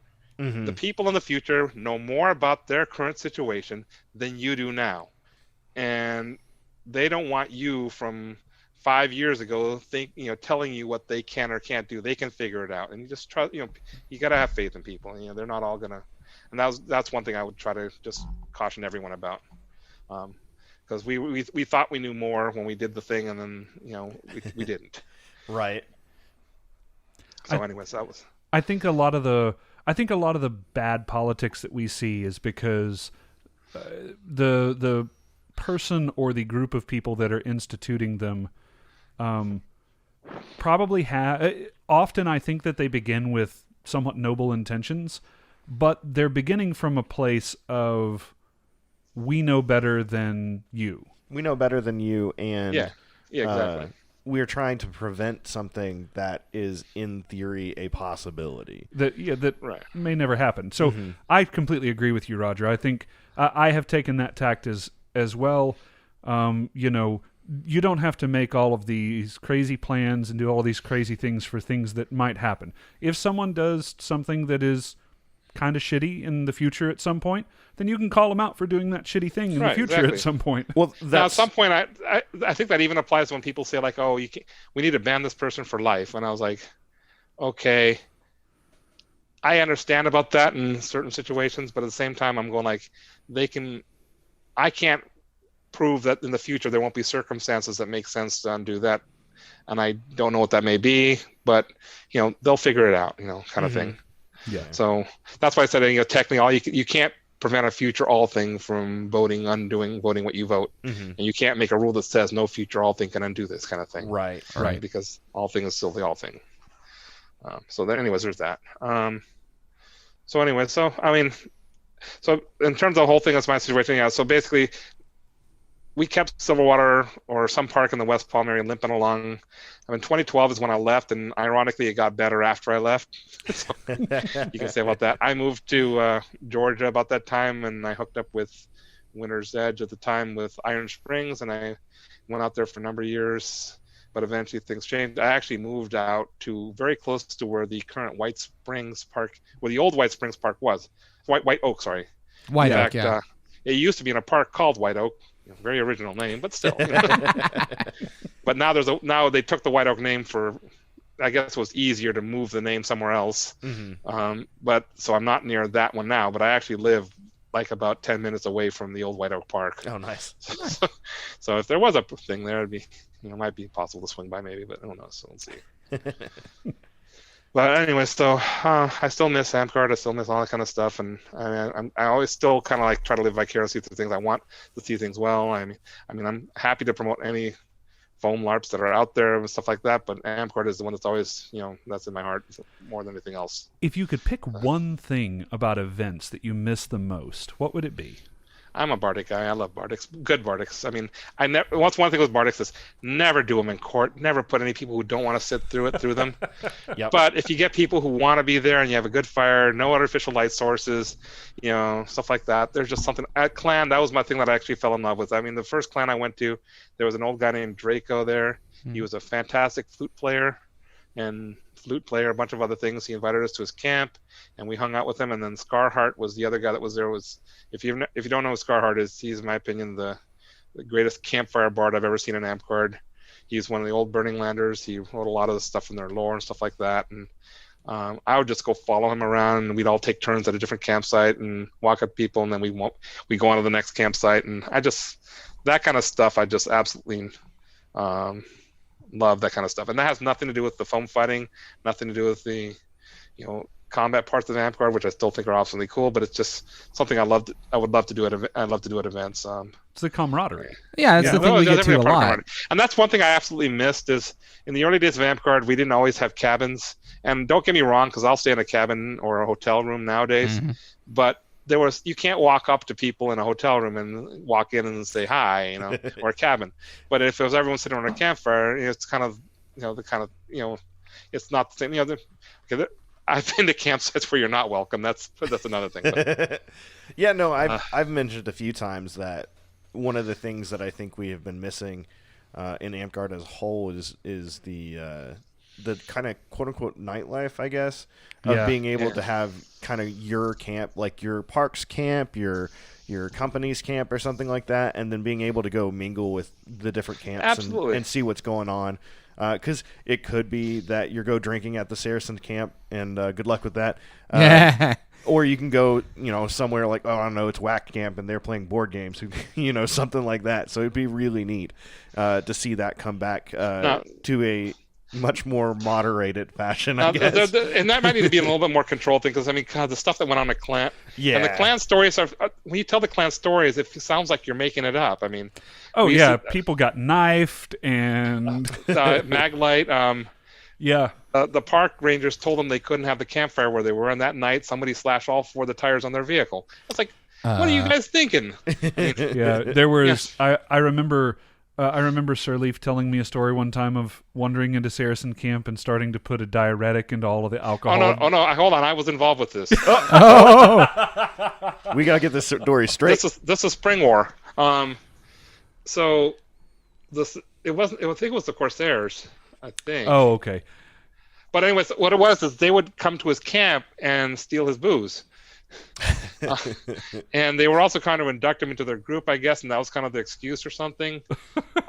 So he went off and made a giant gallon bottle of chocolate Kahlua, and he put I don't know how much X-Lax he put into it, but he put a ton of them into it, and he just had the bottle lying around. And sure enough, they came walking up, "Hey, how's it going?" And sure enough, half an hour later, they wandered off to the next camp with the bottle, with the bottle without asking him. So the next morning, Leaf, I had a pickup truck at the time, and he said, like, I need some help. I'm dying to know what happened. So it's like, okay, I want you to drive me to their camp, stay in the truck, and keep the engine running, and I'm gonna go find out what happened. Jeez. So I did this, and he comes back and says, "Oh, they're cool with it." Yeah, so it's like, well, so one guy took the whole bottle apparently, and that's why the rest of them were cool with it. The one part of the story that's missing here is that after he passed the bottle off, he went to the porta potties and started taking. No, these weren't porta potties; these were actual physical restrooms. But wow. he did. that. Okay. He dunked all the toilet paper into the toilet. No. But the thing is, that's the part where I go, okay, a little bit uncool, because not just that guy, but everybody at Spring War had to suffer a little bit because of what he did. But I'd be finding somebody's belt. Different Amtgard at the time. All of the stories that and I say this constantly, but all of our young viewers that are listening, if you came in after 7.0 was already out, if you do any of these things, you're banned forever. Please don't do them. They're fun stories to tell, but the stuff that the game has grown up. Yeah, the game has grown up. There were companies that were basically more like street gangs. I mean, there were. Yeah, you mentioned the Corsairs. Annihilus is one that I just remember in particular. And I'm sure there's good people in there and stuff like that. But I mean, there were people there that were literally using it as a drug dealing operation too. I mean, that was. Kind of stuff that would happen. Not that this was part of Amtgard, but it was kind of things that happen at Amtgard. And, and I really have no excuse for anybody that was doing stuff that put the game at risk. I mean, if people wanted to go off site and do their own thing where you put yourself at risk, that's on you. But if you do something like that at an event site, and there was literally people that I remember that there was one time when literally two of them were carrying a cooler and they tripped and this cooler spilled open literally with all their merchandise in front of the event security. I mean, like, what are you going to do? I mean, again, different Amtgard. Exactly. I mean, their merchandise. Yeah. So we took a kid to Clan. We took several kids to Clan our first year. Ducato was one of them. I think he was 15 or 16, and he took a couple other kids with it. This is a side note. Silverwater, through no knowledge of our own, exploded overnight from our people that were my friends from our D&D group to we were getting like people out of the woodwork, and we had no idea where they were coming from. One of the kids basically went and started a fight club at his high school, and they would basically get, they would somehow figure out that this came from somewhere else and show up at our field. So we had all these like high school kids from this local high school that were just showing up. And so this was two of them that came with us to Clan, and we got a waiver from their parents, and we took them across all the state lines. And then we found out that one of them brought drugs with them too to that event, and we were the ones who transported them. But then, so this guy Ducato, we left. He basically wanted to hang out at Saracen City at Clan that year, so we left him there. And Saracen City was basically the biggest unruly collection of tents. Saracens were like the largest company in Amtgard ever, and I don't know if they still are, but basically we used to make jokes of them making belt favor dispensers and things like that, because they would, and everybody could be a Saracen. I mean, you could just make a Saracen tribe and join. All you needed was red and black, and so on. And this is not a Saracen tunic, by the way. Evil French made red and black to make fun of the companies that were using red and black. But anyway. Honestly miss the Evil French quite a bit. But anyway, but he hung out there all day, and apparently he met this girl that he really liked. that night he was sleeping in the tent he brought was like one of those little kid pump tents. I mean, it was maybe 4 feet long. Yep. Somebody took a running start and drop kicked him in the tent at night. Jeez. I mean, literally with a boot. And he jumped up trying to figure out what happened and destroyed his tent in the process, trying to get up, and the person was gone. So he immediately said, it's got to be the Saracens. They were mad because I was talking to this girl. And we went to the clan security, and eventually they got the head of the Saracens, and he says, okay, we're not admitting any culpability, but here's some money for a new tent. And that's how they resolved it. So, I mean, that's just, such was what things happen at clan. I mean, I'm glad his parents never got upset or anything, and he never. It's bad that I can tell that I'm a Amtgard product of my time, because even now, with all of the culture shift that we've gone through, and with as PC and as positive I feel like Amtgard has become, my knee-jerk reaction when I hear that story is whoever did that drop kicking just didn't get their ass kicked enough. If they had got their ass kicked enough, they would have never thought to drop kick that dude. Right. And this was the same event where he actually dominated one of the tournaments, because he was a little guy, but he could hide behind a shield like nobody's business. And he was just fast. We had all these kids that they could run faster on their knees than people could on their feet, and that's legging him was absolutely not a liability to him. But 4 years later, they couldn't Yeah, they were done after doing. Yeah. So another odd question for you, and I had a couple of odd questions set aside for you, because you've been in for so long. I think your Amtwiki said that you joined in, what was it, like 89, 91? 88. I think it was late 88. I think it was 88. Yeah, so when I started in Verdun. I hate to point this out, but I was born then. I didn't exist yet. I was like 20 years old at the time in that picture. Yeah, I linked to the start of the thing. That's me in college. So my other question for you is like an old school Amtgarder. What is the worst injury that you have ever personally witnessed on field? Let's see. Don't shake your well, head I mean, at me. in terms of how we went, there's just weird ones, because I always felt like there was a guy there named Wovoka from Burning Lands that ran the med tent at Clan, and you could almost do like the Tales of the Med Tent. Oh man, we gotta do that. We gotta find this guy. His daughter, by the way, is Dakota. If you don't know who that is, Dakota Crown Stealer. She was like. No, but that's a great name. That is a great name. Right? Yeah. Her name was Dakota Jingle, but when she was a teenager, and she was basically trouble, in every way you can imagine. And I can't go into all the stuff with that because I just don't know the details enough. But okay, stuff I remember happening.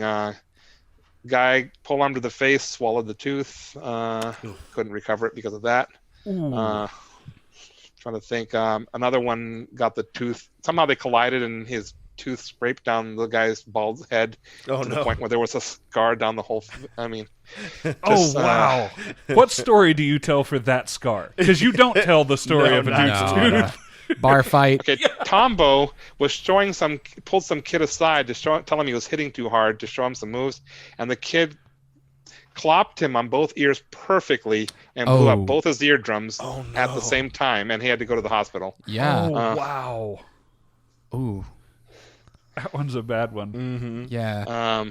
So that one just, and then he recovered. I mean, but I don't know if, I've had an eardrum ruptured, and it's, I get more earwax in that ear ever since. I mean, the kind of thing. Yeah. But not from that. I kind of got lucky. I mean, my ankle's always been my worst injury, but it's an old injury that just would keep recurring. Yeah. I feel you there. I'd lose my glasses. I'd always would wear my glasses when I fight. I've lost, I don't know how many pairs of glasses, but, my eyes would always end up okay. I should wear safety. You were actually one of the first people that I saw that, your glasses got knocked off in the middle of a battle game. I got to be looking for them, but I needed them. I mean, everybody did. Well, this was one of the first big events that I'd ever been to, and your glasses got knocked off, and everyone does it's like hold, and I had never seen a mass hold before. It was at the time in Neverwinter, 150, 175 people on the field. Yeah, and everyone's like, all right, everyone look down and around you for glasses. And do not move. Yeah, no one move. And I should have worn goggles over them, sure. I mean, but Well, but it's hot and they get foggy. Yeah, and it sucks. Yeah, I know. Honestly, Bruce or Max, is the only person that I've seen Wear the really sports good goggles. sports goggles Yeah. on, and I've always applauded him for it. Doesn't Jay? Yeah. No, he doesn't have it. Okay. Okay. We had just number of knees blown out, all the kind of standard things. Yeah. Yeah. There's just things like that. I mean, I never actually seen a compound fracture on the battlefield. Mm-hmm. I've seen somebody who insisted on playing barefoot that got their foot spiked, and then we ended up requiring shoes after that, and the guy got mad. But After he got his foot spiked, he got mad about the rule. Yeah. Oh, well, some people just won't learn, will they? Right. How is Cub nowadays? No, that wasn't Cub. It was someone down in Silverwater. It was in South Florida. You get these cypress knees where like the trees have these little things that stick up out of the ground. Yeah. And something like that he stepped on. Honestly, a bamboo sprout will do that to you too. Yeah. I'm just trying to think of. But yeah, I'm sure the med tenants had far worse stories than that. I mean. They sit on a throne of ACLs. Amtgard used to tell stories around. Amtgard caused most of those injuries. No. Because Amtgard is also a medical professional, I believe. Yeah. So there was that YouTube video that I don't even think I want to bring up, but I'm going to anyway. That was what did they call it? That was something surgery, and it was someone's ingrown toe or toenail or something like that. That was passed around as. Oh wow! Look at that. My headphones are weird. I don't know. I can still hear you. Fuck. I just no. My favorite thing about Axgar and causing injury was when he was fighting Polearm and hit Zeb and knocked him out. That part, first off, was fun to watch. Was that the first or second time? No. It was the second time he knocked him out. Okay. And then him coming over there and me standing up and running over, and it's like, oh no, it's okay. He's in ER. And Axgar going, oh, it'll be fine. He jerked him up by the arm, and Zeb does this number. He goes, he's a professional. He knows. Yeah. Also, I used to be worried about hitting people too hard a lot, and I like these. One of my favorite weapons was a big, heavy polearm. And was this the hockey one? No. Do you know who Osnog was? Or is? Yeah, I know who Osnog is. Osnog was called the Mad Tinker Gnome. Yes. Because he would invent things. He had like a kerosene lantern, and you turn the nozzle, and actually it was an electric light inside the thing that would light up. Ah, okay. He made the Spruce Moose Ballista, and he came one year at Spring War. He had a couple of these, and I bought one from him. It was a spring-loaded polearm. It was a big, heavy polearm. And imagine there was like it was PVC truck washing pole thing, but there was a cross piece, and from that he hung a steel wire that had a spring on the end, and then the whole end piece was mounted on that thing. The net result of this, you could hit as hard as you want, and the thing would compress back on the spring. Oh wow! So I was like, I don't have to worry. I can hit people as hard as I want. So I took that. So I hit some kid with it. And he was in midair, and he came onto the spring like this, and I just threw him backwards, springed him the other way, and he hit a palm tree. Oh no! And he was like bonk, and just. It's like watching a cartoon. So Osnog, I don't know if he was the first, but he's the first one I saw. Had video of him using a crossbow, which at the time was really, really rare. That he had affixed a spoon on the top of it to hold the bolts onto it. Right. And that's who I stole the spoon thing from years ago for my crossbow.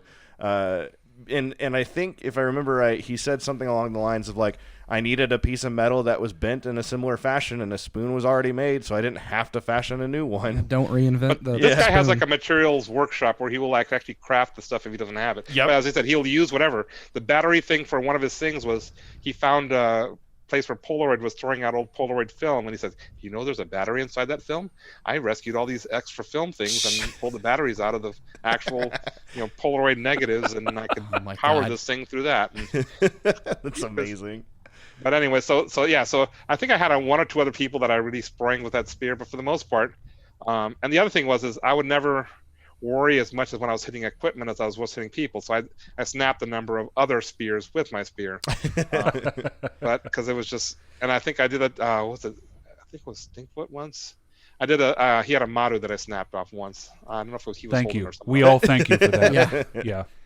But usually I wouldn't do that kind of stuff because I would be like, if I hit somebody's knee, I'd want to hit to the knee, not through it. I mean, Right. You know, I try to check it as literally as I'm doing it, and I never was. I mean, I guess I would try to. I got to the point where I knew I was. I fashioned myself as Salieri in combat. I don't know if you get the reference. It's from Amadeus. I was good enough to know people that were good, but not good enough to be good. So I understand that. He called himself the patron saint of mediocrity. Oh, so it's like I need to go. I mean, there's this people guy. out there that are not good that don't know they're not good. They think they're great because they can dominate a small park. Yeah. And I was like, I know. I fought spin. I fought leaf. I know these people can, So what I would do is I was like, I'm not even gonna try to react to what they do. I'm just gonna make up my mind what my shot is even beforehand. That way, at least I'm not gonna die having not taken a shot. And sometimes it would work, and sometimes it wouldn't. Every once in a while, I'll pull off a good shot. But I think I ended up with 2 Orders of the Warrior tops, and that's all I ever got to. I got more Griffins than Warriors, but that's fine. And it's tough. It's tough too. To kind of sidetrack onto awards for a moment.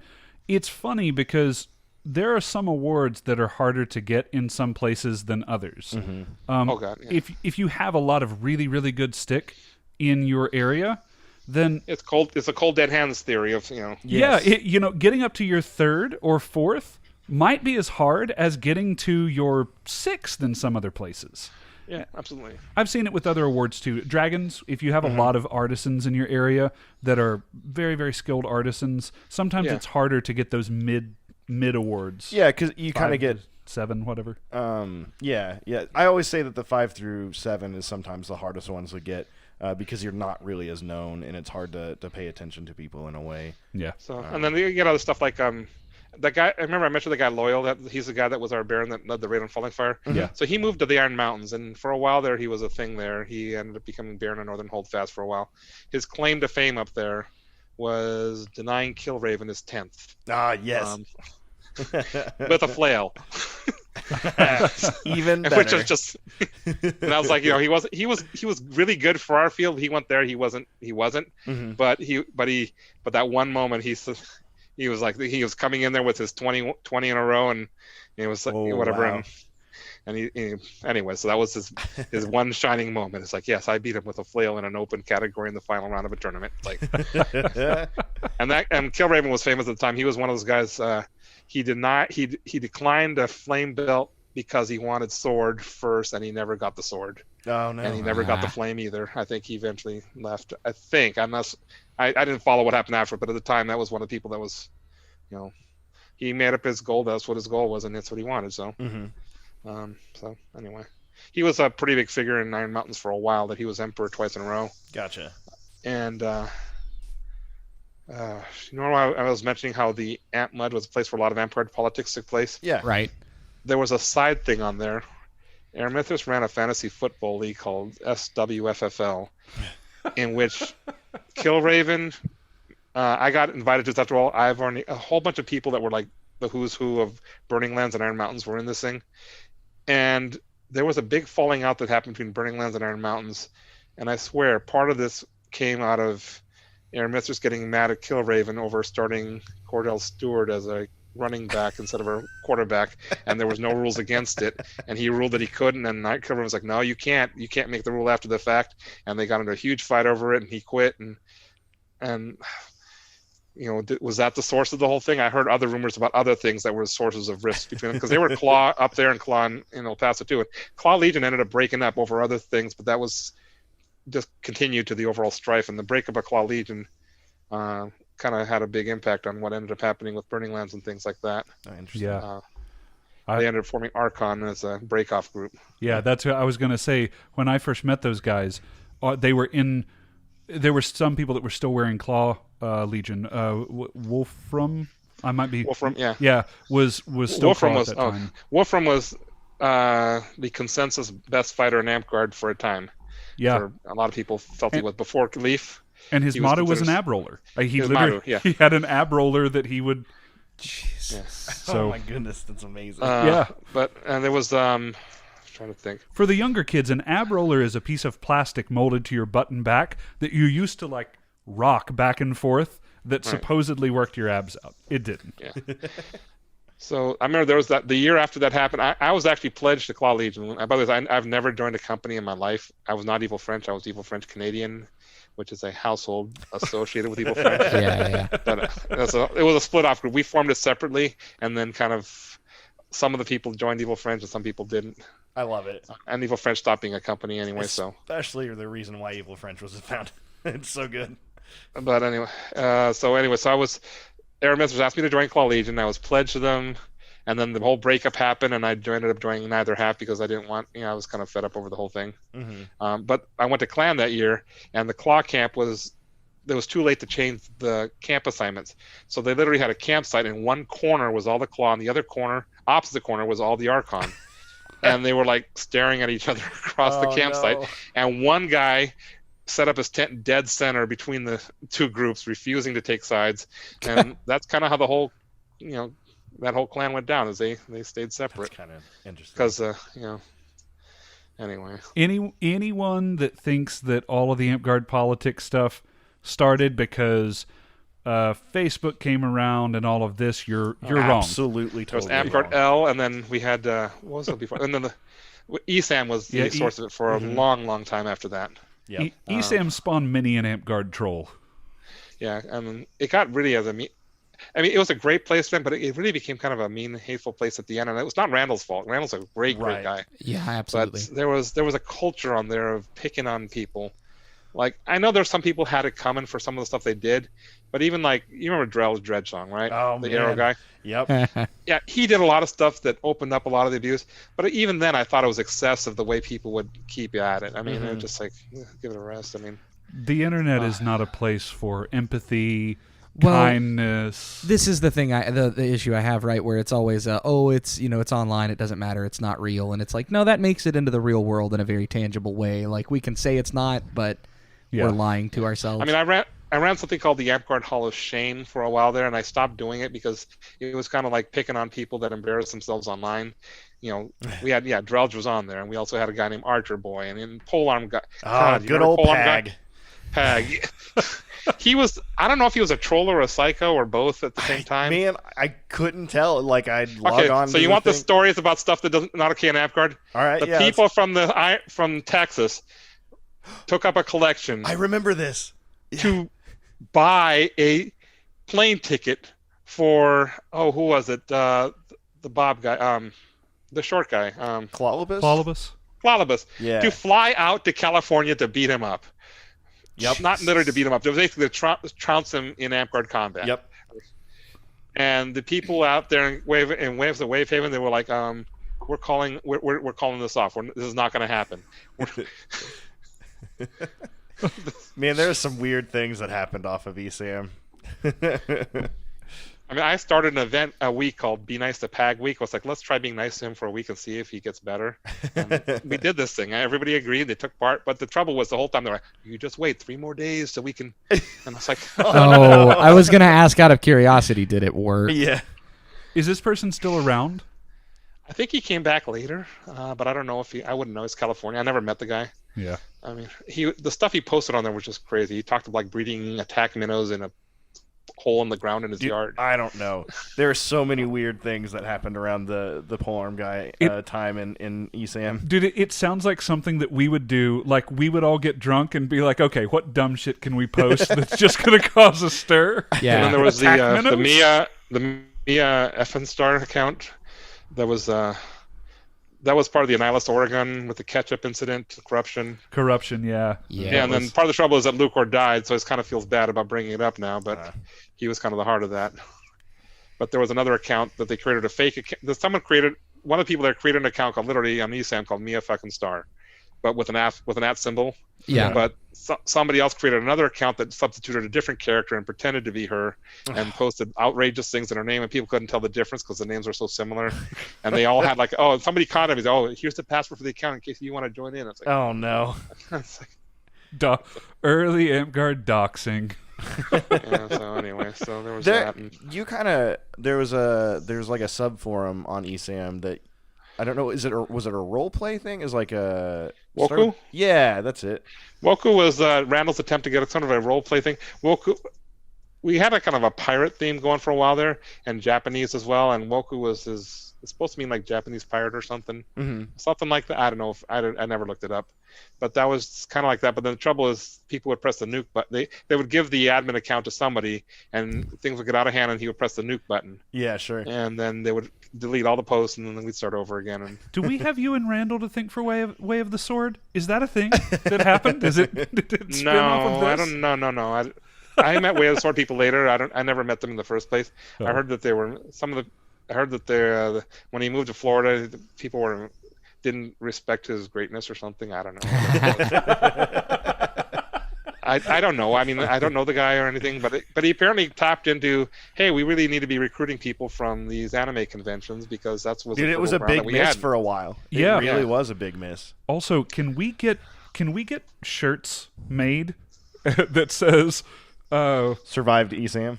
No, I was gonna say they didn't respect my greatness. I'm okay with this. I don't know what I feel bad because I don't know I only know that I met. So I went out to meet with their group, the West Palm group, and they were like things like, "Oh, you can't attack with your sword unless you unsheath it first. So you have to hold it at your side and pull it out and things like that." And we've done this. I'm pretty sure that's what happened. I think we heard that, and like Subway and I do this all the time of putting our sword next to our hip, and then just being silly. We had to say our name before we threw a shot, and then put it back in the sheath.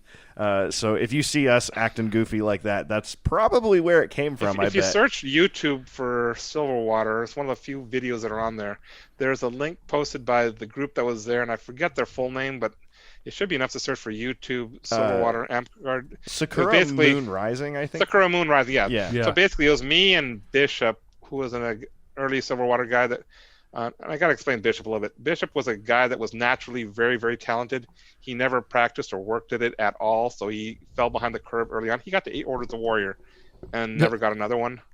But if you ask, by Falling Fire standards, he would not have been an 8. He might have been a 5. But he had long arms, was good.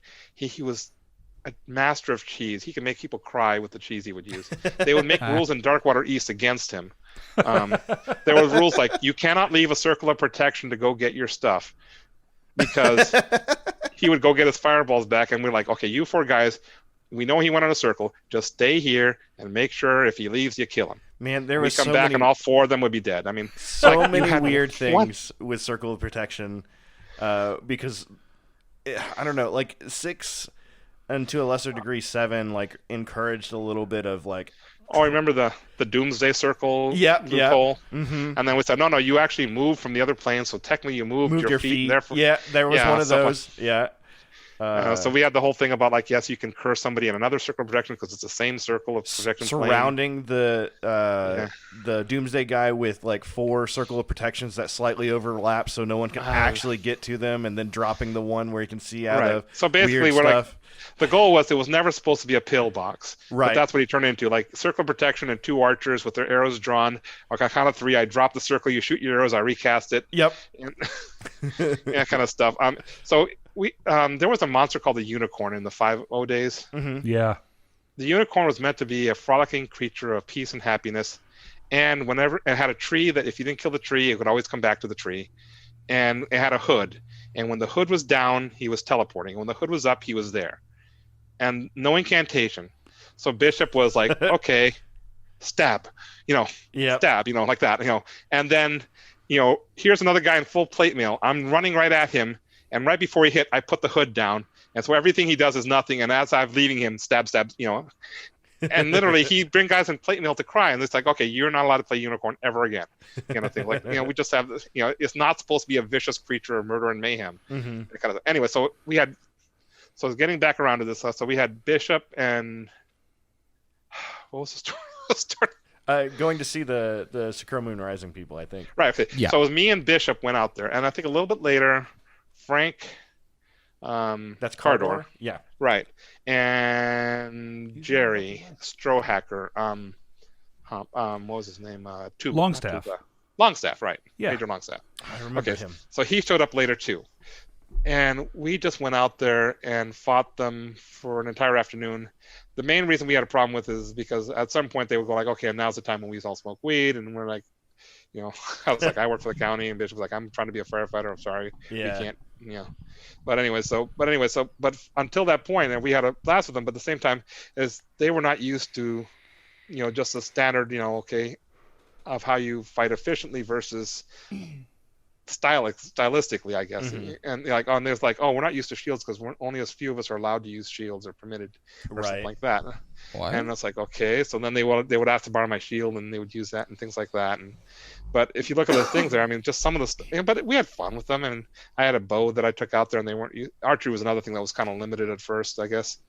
And but anyways, if you want to find that video, you can find the fighting styles that you see there are just, it's all like, when I attack, it's big overhead swings and things like that. Well, I think they even allowed like head hits to be okay or something like that too, or something. But they would also do things like, then when they did get the bow out there, the guy was like fighting from this was a water skiing area of the park, so there was like these raised pavilions where people would watch from. So he would start shooting us from the pavilion, so we had to like charge up the stairs to go fight him, and then he's like retreating like onto the edge of this elevated platform. Things like that. But they were having fun, I guess. But anyway, that could be rough. I'm scared of heights though, so maybe it's just me. I think that one video is out there, and that was like sometime after most of what I kind of died down. But everyone said, we got some fighting going on, so that's why other people came up. But you can see how the fighting style that we had at the time, which is still dated by today's, I'm sure, compared to how they were doing at the time. And I'm sure they've adapted now since then as well. Yeah, the changes in weapon tech too, I think, make a big difference on how we fight. I mean, stuff used to be. There was a lot of people that literally would take offense at, when ultralights came around. They felt that's not in the spirit of the game. Oh, stuff man. like that. I remember some drag for them and things like that too. I remember the idea of having blades that weren't shaped blades, that weren't flat, what we would call flat blades today, that people wanted to just count them as clubs, so they were just subdual, which was a different damage type back in the day that we don't even have anymore. Subdual, So in the 5.0 rule book, I mean, well, it's even the 6.0 we had weight requirements for red weapons. Yes, but it was 1 pound per foot. Yeah. No, but in the 5.0 days it was 2. Oh, 2 good pounds Lord. per foot. So I went out to Bear Doing, me. and some druid did plant door to hide in a tree, and they were like, "Go to the base and get the get the big axe, the red weapon." So they sent me back there. This axe was PVC pipe filled with finishing nails to make it. Oh my God! And they had caps on the end of it so they wouldn't come out. Right? Perfectly safe. It's fine. Don't worry about it. You had a pipe bomb. I got it. Bring me my long rifle. Then we bring it out there, and of course the druid sees it come, and they're like, "Okay, fine." He makes a run for it. I'm out. But so we didn't actually use it because the thing, you could feel them moving. So later on, I made a weapon based on, and it was one of those things where I think I made a little article on it called the Mercurial Sword based on the D&D. Yeah. In D&D, they have this thing called the Mercurial Sword thing. It's a sword with a piece of mercury down a hollow thing in the middle of the sword, and when you attack, the mercury goes to the end and will do an extra die of damage or something. Yep. So I said, okay, I mentioned this on ESAM, and Osnog, the engineer, said, like, that's total crap. That weapon would never have hit harder because you're going to use extra energy to force it to the end, which is energy you could have just used if you'd put the weight on the end in the first place. And he was right, but I made the thing anyway. So I put a PVC thing, and I put like I found this little metal thing that fit perfectly inside it, and I put springs on either end of it, and I put springs on the end of the caps, so the thing would go down the end and bounce, And I put like an entire can of WD-40 inside the PVC, and I screwed it on real good and glued it. And I built the thing around the whole thing, and sure enough, I mean, the thing would like go wang wang, and it was fun to swing, but you could tell when you're swinging, like, this is wrong. and I didn't feel safe using it commonly because I figured eventually it's going to bust out. Yeah. Yeah. I gave it to Chris. I never saw it again. I don't know what happened to it. If you could have had it make the noise as you turned it. This was you want another weird one. I made something called the Vibro Dagger. The Vibro Dagger was an electric toothbrush that was rechargeable, right? Yeah. And that was the core. And I built the blade of the dagger on top of the end of the thing. So basically, on the hilt, you could actually see the switch. So you could flick the switch and turn it on. And I go, and I just like hold it up to a piece of armor. That was 100 points of damage to your armor, kind of. So the problem with it is I'd tell people it's electric toothbrush. They're like, sure it is. Yeah, I was going to say. And people are like, oh yeah, that's. So It says Hitachi on the cord, bud. normally we ask for like a funny story, but I feel like most of that's been the thing. So I'm sorry. Oh my God. no, it's fine. Yeah. It's absolutely awesome. This Like, is- this is one of my favorite episodes. I'm not gonna lie. But since you've created a bunch of weird weapons, what has been your favorite weird weapon that you've made? Oh well, I mean, I think I probably that's probably one. The spring-loaded pull-arm wasn't one that I made, but that was my favorite one that I just for actually using because I could.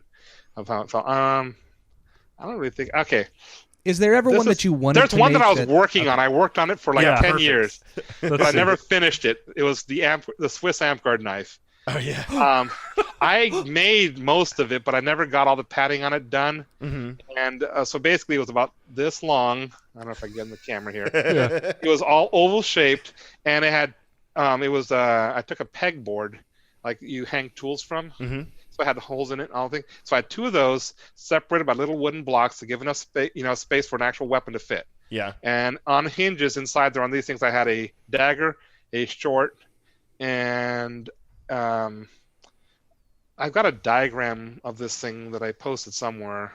Was there a toothpick and a pair of pliers somewhere on it? There was a hole in it for using weapon checks. There was a bicycle horn for barge, so you could squeeze it. Mop, mop, mop, you Yeah, know. because you in 6. There was a wand. Yeah, in 6 bards had to have a musical weapon or Instrument. musical instrument. Yeah. Right, exactly. And Jay actually used a bicorn as well. That was his or Subway. That was his favorite one, I believe. Actually, we had a player once who came out on the field with an actual bona fide saxophone. Oh man. That did not go well. The saxophone got hit and he got his lip busted and broke Yeah. the reed. Ooh, yeah. Yeah, I was gonna say. And Stick to drums. a lot of bards back in the day would just take a PVC pipe and drill some holes in it, and then Call it a flute. yeah.